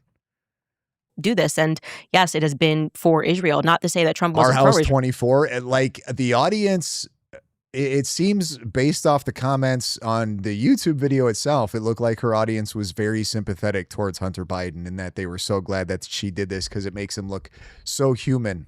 Or I don't know. That's a few of the comments that I read, but they seem to all be sort of trending in that direction. Did I miss some? iRule 2530? Are there like more comments on there that are pretty bad? I think I may have read like the first 10 and then I just stopped because I was like, oh, I wasn't surprised by the first 10 comments that I read, considering her audience. Wasn't shocked at all. Most presidents actually are pro-Israel when they go in there, and if they go anti-Israel, they kind of end up dead. But it's or they sort of get kicked out. If you want to talk about Nixon and the scandal of Watergate, which I've revisited, and I was thinking maybe more patchouli. Probably smells like patchouli. Did think that had a lot more to do with his shifting viewpoints, but that wasn't the issue. Like, I was pro-Israel, generally speaking, and not very educated about the topic. It's this level of corruption that you're talking about when you are willing to let real Americans be harmed, their day-to-day lives be harmed. They're suffering at the gas pump. Their groceries are expensive. So that you could further enrich. How much more money does the Trump family need? I mean, just like literally, how much more money do you need? Like, that you're going to allow this to happen? Don't you just want to have now the legacy of being a good president? I mean, this is. Yeah, I was saying to you about like the cryptocurrency thing. I think there's incredible promise in cryptocurrency. I believe in the meme token. I'll do something one day to create a community, and there's really good reasons to do it. There's really interesting ways, and I know people can disagree. I just happen to be kind of like a crypto guy. I mean, just because of my understanding. I think it is incredible freedom in a world in which we've been controlled by banks. So if you have the same problem that I have with big pharma banks and the Fed and these like where does money come from kind of thing, Mhm. is it like I truly believe in what Satoshi, kind of the manifesto of Bitcoin. But that's just me, regardless. My point is that they had such an opportunity. Mhm. They had such. So Hunter's like, no, I love crypto. I want to get on some crypto scams for sure. I think, isn't that what he just said? Is that what I love the meme coin idea. I'm probably going to do something like that down the road. Yeah, I bet you are. I bet you are. Crack token. Get it. Run it. An opportunity. I'll give you this. I want you to look at the conspiracy theories. Off topic. It is a pineapple grenade. So a pineapple grenade is a real thing, but then artistically, if you think pineapple grenade, think of a pineapple that looks like a grenade. That's what it is. Because I want grenades. And the pineapple grenade is my favorite looking grenade. I'm a big 2A supporter. So far, so that I think we should be allowed to have grenades. I think they should be incredibly expensive, but I want them. Go look up Gal Luft and Alexander Smirnov. They're the two principal individuals that made the only claim that people hung their hat in Congress and elsewhere as it relates to my dad and corruption, bribery and stuff like that. One of them is a fugitive from justice wanted by Interpol in the Kit Kelly XO. What would Candy's house smell like? Well, if she was as religious as she claims to be, I would assume incense. But I doubt it. United States government, Gal Luft, who is a former IDF officer who is believed to be living in Israel as a fugitive, which Israel. I wish I had a grenade for every time I said I want grenades. That would be way cooler. Will not help us locate. And the other one is Alexander Smirnov, who is a known Israeli intelligence agent. Those are the two people who was in a prison in the United States. The Eclipse Truth. Michigan isn't? How is Michigan not a 2A state? I mean, I know you guys have like lefty governor, but I feel like Michigan is pretty. What? That seems crazy to me. It's a very like outdoorsy, sporty kind of state. How are they not 2A? So serving 6 years, and they can't find him. Bureau of Prison can't find him in his prison, in the prison. He is on furlough, but no one knows where he's been furloughed to. The only passport that he has is an Israeli passport. Eclecto journalist, there is some stable coin that they created that they are having countries that make deals with the U.S. They pay through and then try. The whole idea, the whole purpose of cryptocurrency was to bypass the banking system, and nobody's using it for that. It never became what it was supposed to be. People are just using it for a store of value or to buy things on the black market or to like. But even then, like the only crypto that you can really that is untraceable is Monero, and a lot of places have banned that because of that. Every other crypto is traceable, so it didn't become what it was supposed to be. Now it's just people use it to get rich, and a lot of people lose a lot of money. So in my opinion, crypto doesn't make any sense unless it's used for what it's supposed to be used for. And it's not being used for that. So I think it's worthless, and I don't know. I'm not going to say that it will collapse and tank, but I'm hoping that at some point people go back to understanding or realizing what the purpose or the idea behind it was. Because if we do that, then we can really change things, but I don't see it. There are forces that I used to say, oh, this is bullshit. Have you ever read The Devil's Chessboard? Yes. Alan Dulles, looking into the CIA, I read this book, Chaos, that then led me to the Devil's Chessboard. It's actually on our list for books to read for the book club. Yeah. Yeah. Yeah. It'll knock you. Chaos, CIA, the Manson stuff, that was the one that knocked me. And I was like, what the heck is our government? What is going on? Chessboard, and you realize that. Anyway. What the CIA is capable of, and you think it's all a conspiracy. And I think that's what they're fearful of, is that people have awakened to that. Yeah. And so when they're kind of trying to throw red meat now, which you see them doing, the left, the right, it's just not landing the same anymore, because we just realize that there is a devil's chessboard. That's why I have, in terms of the left, like, you think I'm going to defend the This is so stupid. This argument drives me nuts. People are waking up. They're getting wise to all of these psyops and these conspiracies that the CIA and all of these 3-letter agencies are involved in, and they're scared. Well, scared of what? Scared of what? You have no power. You can know the entire playbook. You still won't be able to do anything about it. That's a grift. That's a load of shit. They sell people on that. We know the secrets, guys, and we're revealing the secrets, and they're scared. They're not scared. What are they afraid of? You could know every little thing they do. Guess what? You can't stop them from doing it. You can go on the internet and complain about it. That's about it. What are you going to do? What are you going to do? Oh, the rulers of the world are so afraid that you're realizing that they're the rulers of the world. That still makes them the rulers of the world, regardless if you know or not. It's just a grift. It's just a grift talking point. So if it's real and we have rulers, right? It doesn't matter how much we know, because they're the rulers. That's not all of a sudden going to stop because we know. You think that, so if we figure out how they work the system, they're smart enough to have gotten this far with it. You don't think that they're going to be able to just kind of rework it? This is so dumb. But nobody thinks past. Like, they don't use any type of rational thought when it comes to this conspiracy. They don't look past that part. Okay, it's like, okay, so what if we know? Then what? Well, then nothing. You just know now. That's it. Can't stop it. If all of that is true. DC. You're surely not going to be able to vote your way out of it. Like, elite of the left. But what you can do is you can, at the very least, keep the borders closed. That you can do. You can vote your way into that, it would appear. That's definitely a thing.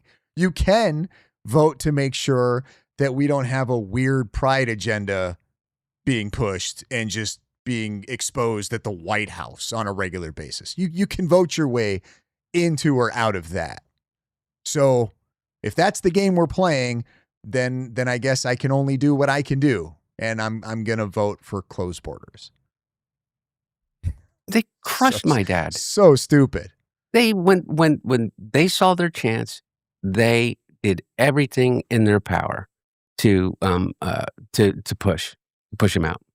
You know why? Because he was never part of that club. He was never part of the Epstein class. He lived in Delaware. Everybody you can think whatever you want about my dad is that literally my dad never bought a stock or a bond, because he made a commitment in 1972 when he was 30 years old after Watergate never to own a stock or a bond. Like he didn't personally purchase them. I would assume he had somebody investing his money and doing that for him. No, I feel like most of I don't think Trump is just sitting there looking at the market and making trades. They don't do that. They have somebody else doing that for them. He never bought one. Yeah, he probably didn't. I'm sure he had some financial advisor or somebody doing all of that for him. What, are you kidding me? And he did. My dad was the poorest person ever to enter the presidency, and the poorest person, not poorest, I mean, he had money, he had written a book, and he'd done well, but he had the least amount of wealth entering the presidency in modern years since 1900 than anybody. And when he was in the United States Senate, he was not only the poorest man in the Senate, not poor again, he made over $170,000 in average over the course of 45 years, but not just the Senate, but 535 members of Congress. He was never a part of that club. And And that's what I wish, like, you knew. That's what I wish they knew. And I am not here in any way to defend, the DC elites of my own party. I think that they're just as complicit in all this bullshit. No, without question, like the Nancy Pelosi's. What's your opinion on Kamala then? Did you like her? Look, Or like you didn't? You definitely no, didn't. you know what? I did, and I don't wanna say anything. I didn't know the vice president that well, Okay. I mean, and and she was always nice to me personally, and so that was my, but I didn't have the other thing that people think that I was, like, living at the White House. I didn't know listen, Kamala was stupid, but she wasn't so stupid that she was going to try to develop some type of friendship and relationship with the crackhead son of the president. Of course he didn't know Kamala that well. That would, like, no kidding. You don't say. I literally didn't leave my home because it was really hard to leave. I stayed, in the hill that I lived on until the fires came. That's where I was. I was with Bo and Melissa, and trying to make it through, and not trying to make it through, thriving, making it through what would otherwise have seemed like a horrible, horrible life from any outsider's perspective.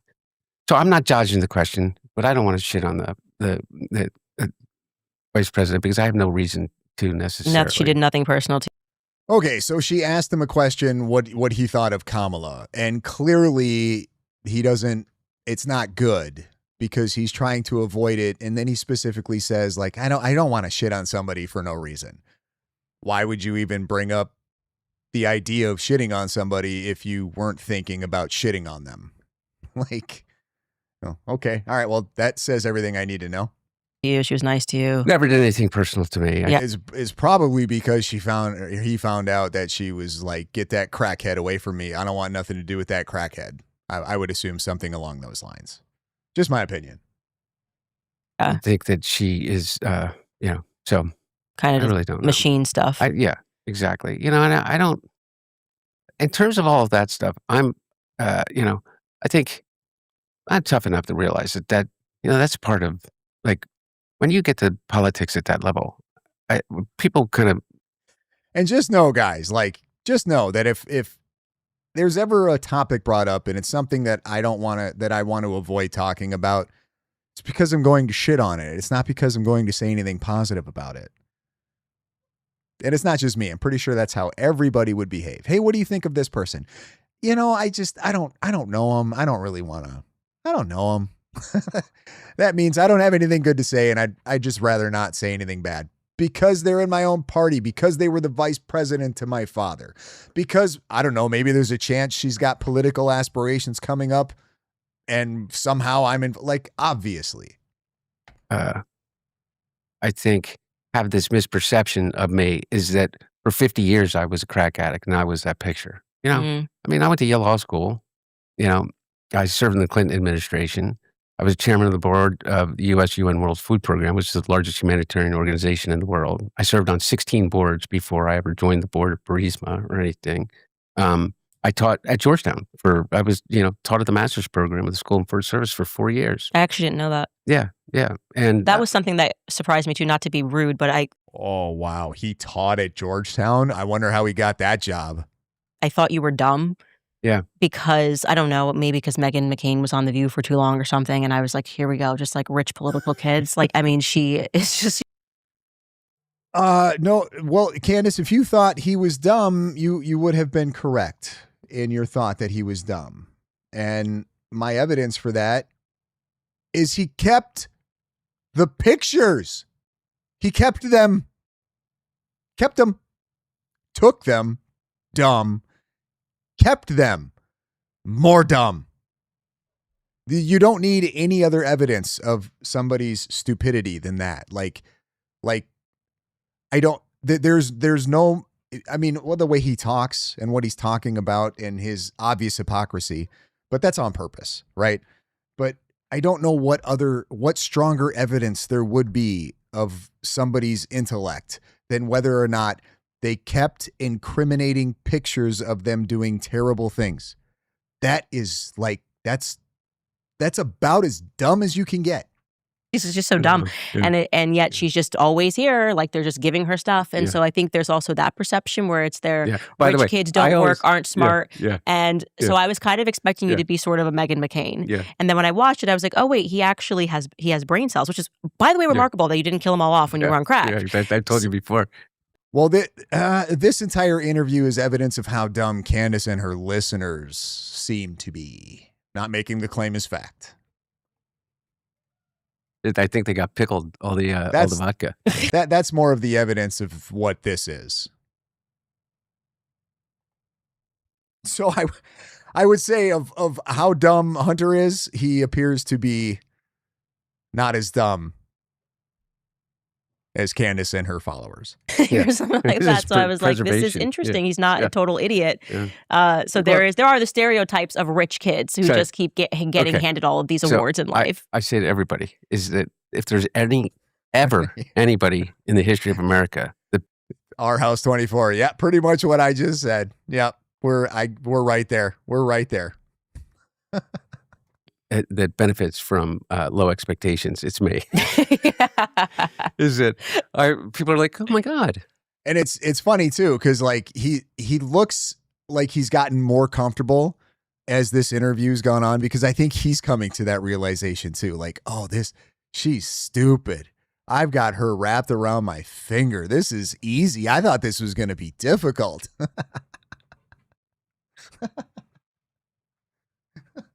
Look, he's more laid back. He's adjusting himself. He's chill now. He's super chill. He's just, I got this dumb bee right where I want her. This is easy. Like, you aren't. You're not a dumb. Complete moron. You haven't pulled out your crack pipe yet, which is really crazy. But that gives you.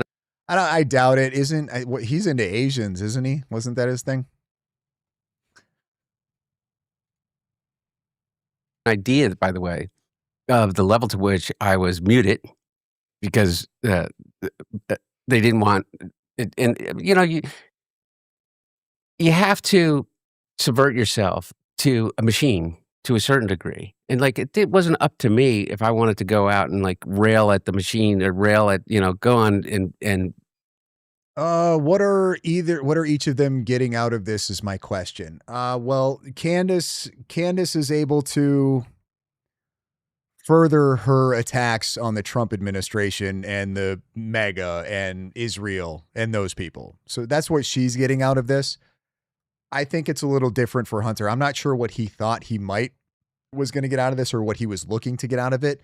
But I think mostly of what he's getting out of it is, there's a feeling that, and this is pretty common when it comes to the addict personality, but there's a feeling that we get when we think we've gotten over on somebody, when we've manipulated them, or you know what I mean? I don't know how to describe this, but that's what I think he is getting out of this right now.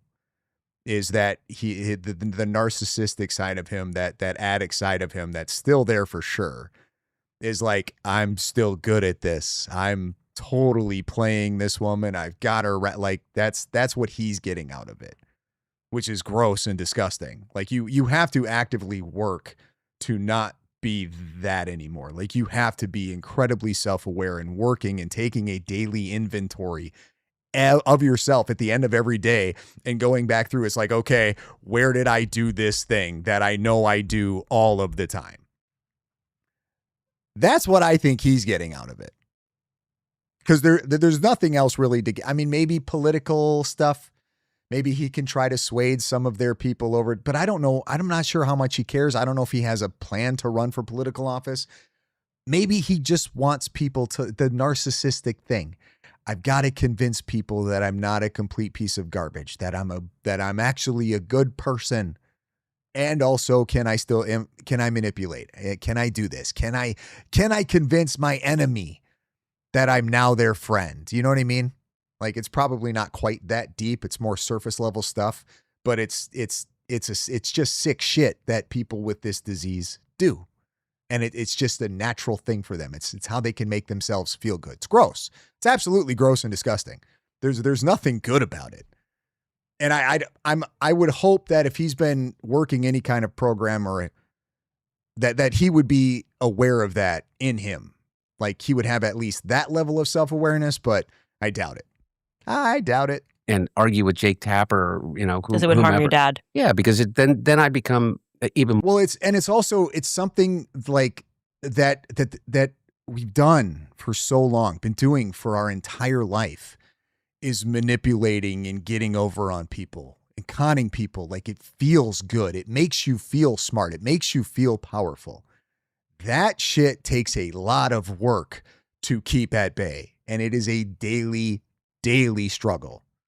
Take it from me. I'm being totally honest. Like that is a daily struggle for me. And I fall short of that every day. I don't believe that he's working on that at all.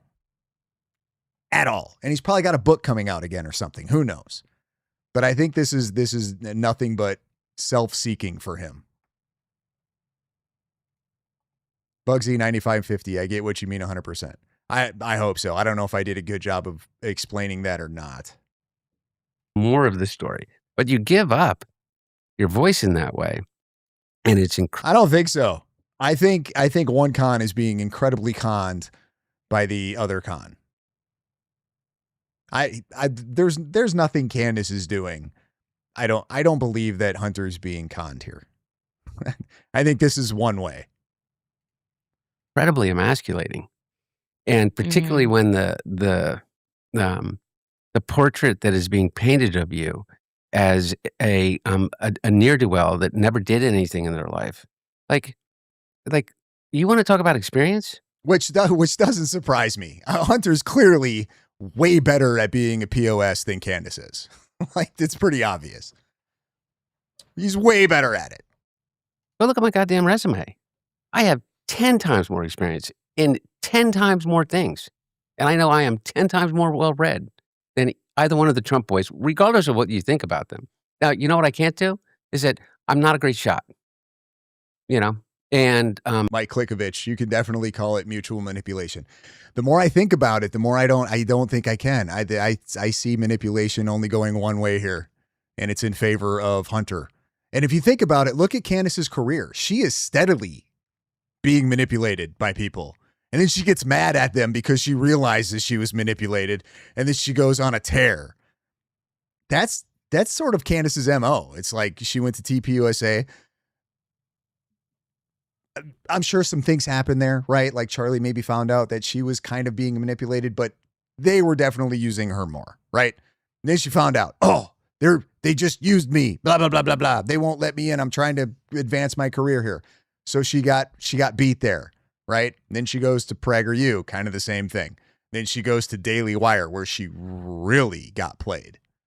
Really, she got played. And now she is where she is, thinking she's going to do a little bit of the playing on her own.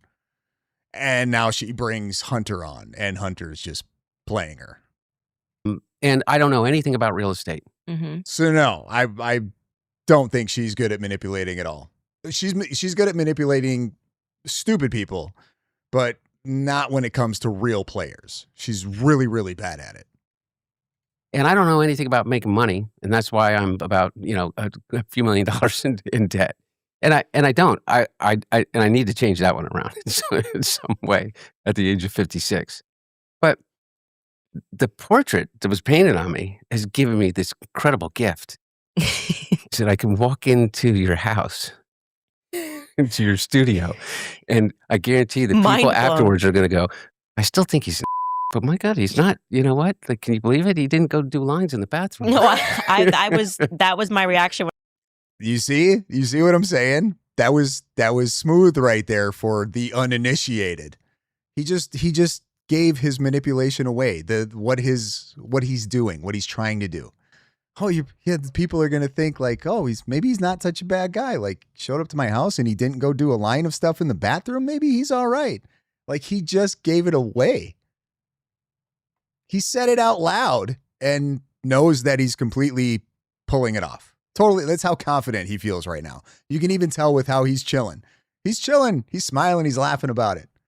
But I watched Andrew Callahan, I was like, wow, he's actually thought through his addiction. He's talking about the ritual. Like, this guy's not an idiot. And you're right. I guess you do benefit from having exceedingly low expectations. Exactly. But it was sort of like you said the first time you spoke. And of course, you did sort of have to be quiet because otherwise you would have definitely hurt your father. And there's a machine that's kind of bigger than you that you have to submit yourself to. By the way, the rage was there. You could tell that I even went back. My dad just said, honey, that was really beautiful parts of it. Do you have to use the F word that much? I was like, coming from you. Yeah. Which the thing about my dad though is he at least from a different generation, he never talked to us that way ever. Like even around my mom, or But anyway, so I'm trying to curb the F word for my mom and dad. All right, you guys. Summertime expenses in 2026 are set.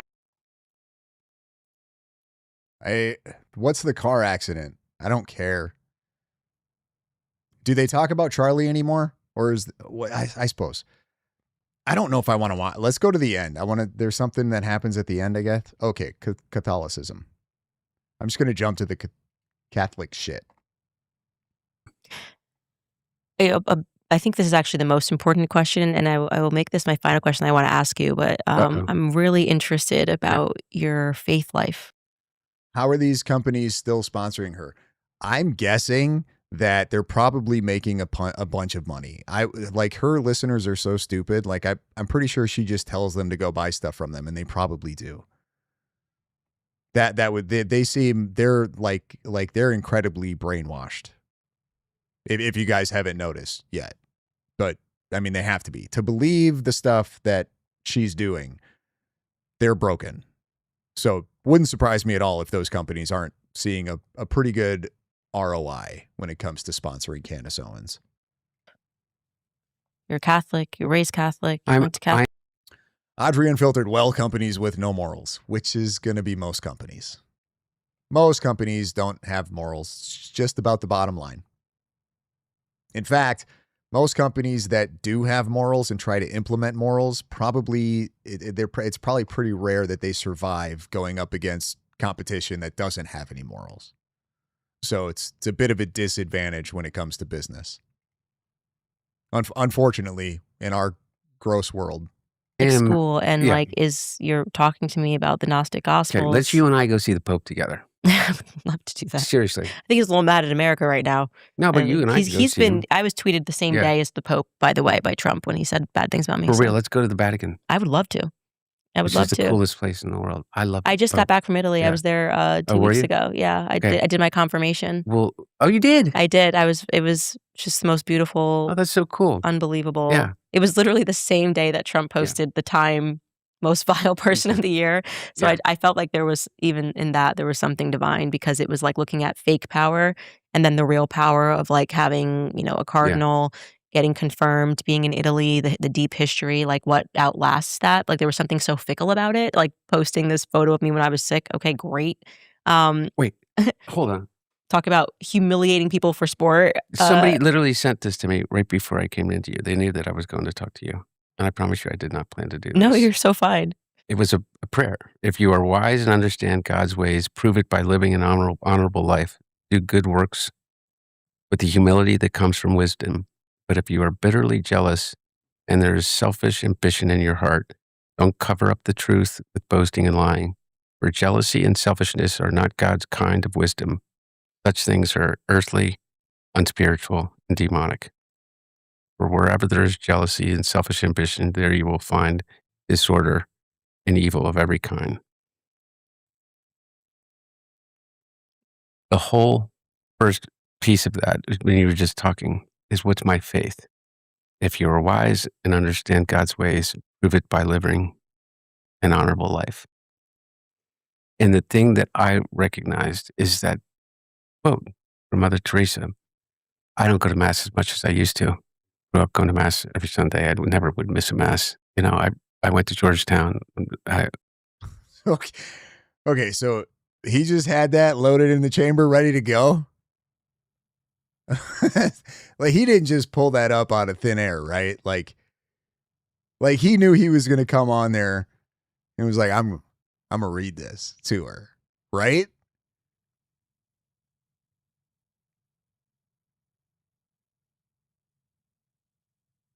That has to be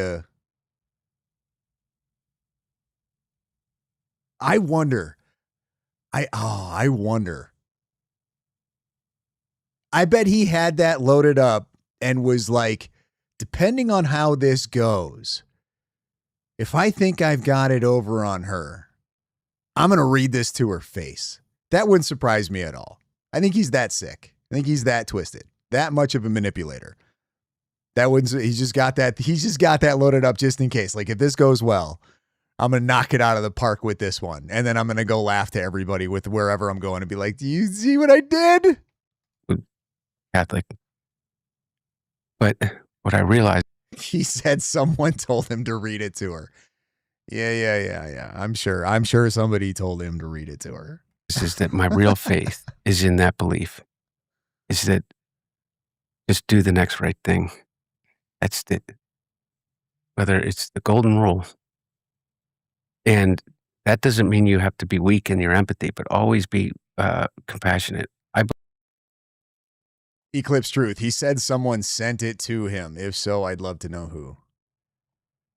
I mean, maybe, but that, I don't know. I think he did that all on his own, and he just threw that out. Like that's a manipulation in and of itself. Like somebody sent this to me, and I want to read this to you because it really hit me. Yeah. I believe in the perennial philosophy. I believe that same exact message from the Upanishads to the Gospels of Jesus Christ are all at base in terms of the red letter words of each of them are saying the same thing. Love your neighbor like you would want to be loved. And it's the hardest thing in the world to do. So hard, but that's my faith. And I think that there are certain people that arrive at certain times that are messengers of that.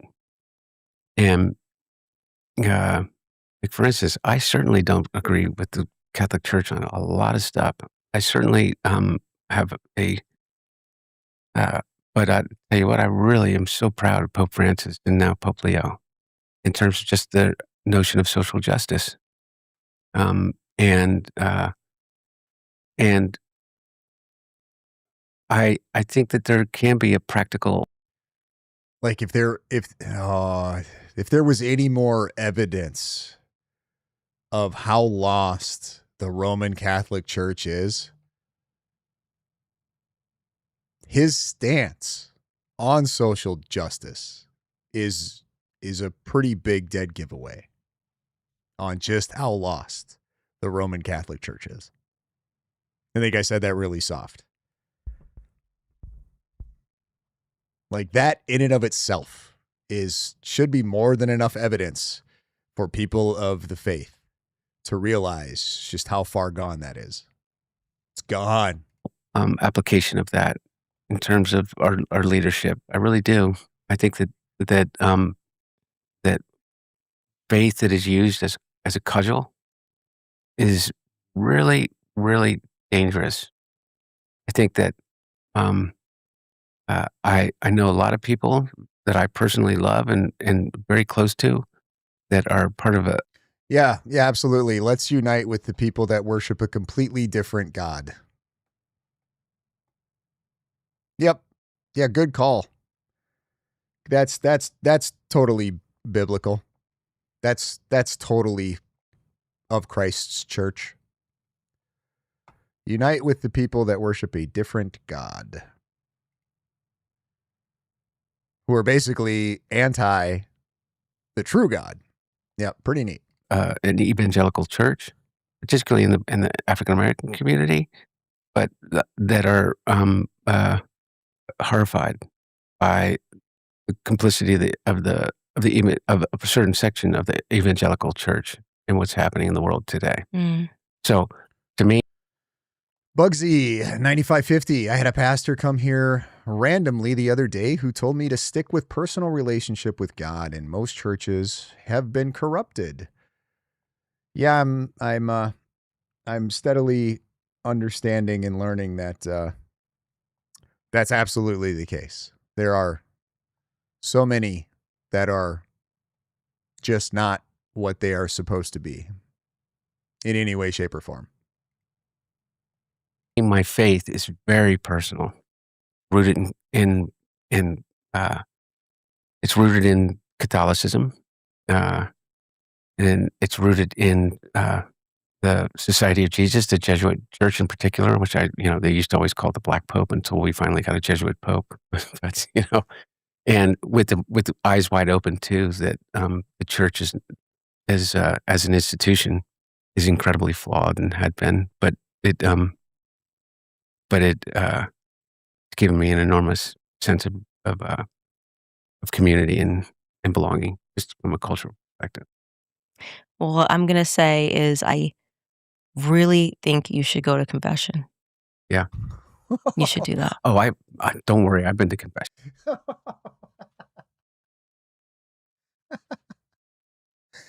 Okay, so she knows she got hit then. That one didn't slip by her. Is that what I'm getting at, or what I'm getting from this? Is his little dig there with the passage didn't quite slip by her. And then she hit him back with a, you should probably go to confession.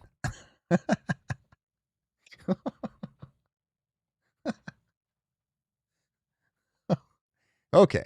Yeah, you should go to confession and get, just, 100%.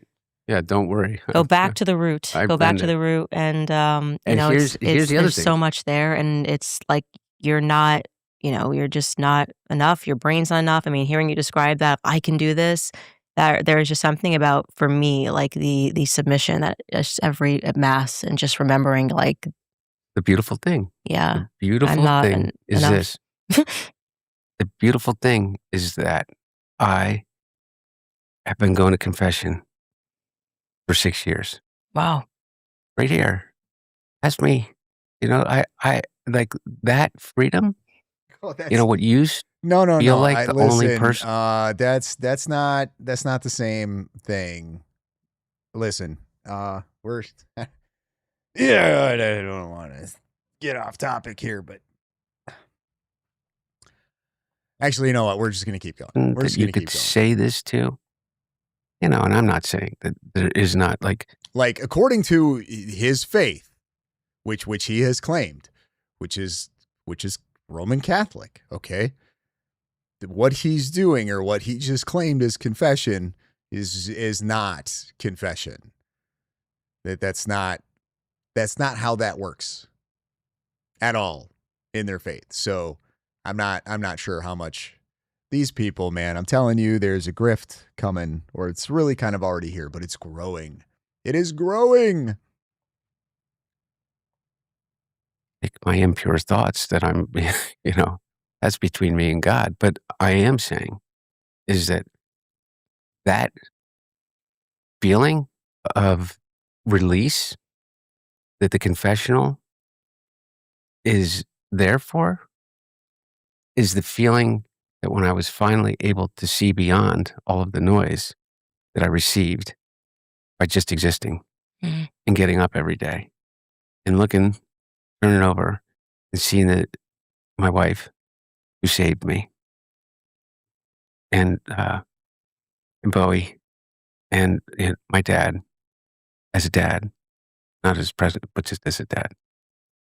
And my mom and my sister and my aunts and uncles and everybody else. And then the wider circle, my friend George, my friend Franny, my friend Bobby. I like people that came into my life and never left. And despite it all, when there was nothing in it for them, but just grief and ridicule.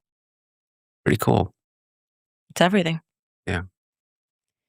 Ladies and gentlemen, Hunter Biden. Never thought this conversation would happen, and it just, stranger things have happened, and this has truly been one of the most powerful discussions that we've ever had. And I think it's because of your journey. You've lived through a lot. You lost your mother, your sister in a tragic accident. You lost your brother to cancer. Maybe for a while lost your dad to politics, the political machine. Lost yourself to crack cocaine. And somehow, And I gained everything. yeah, gained it all back. Yeah, I really did. I can't tell you how much it means to me that that you would invite me here into your home to be able to have this discussion. Um, and I really, really mean it. I'm really, really honored. And I'm grateful that you took it and that you've accepted my apology because I just feel really shitty about it. But Thanks. guilt is good, like we said earlier. Yeah. Thank you so much for joining us.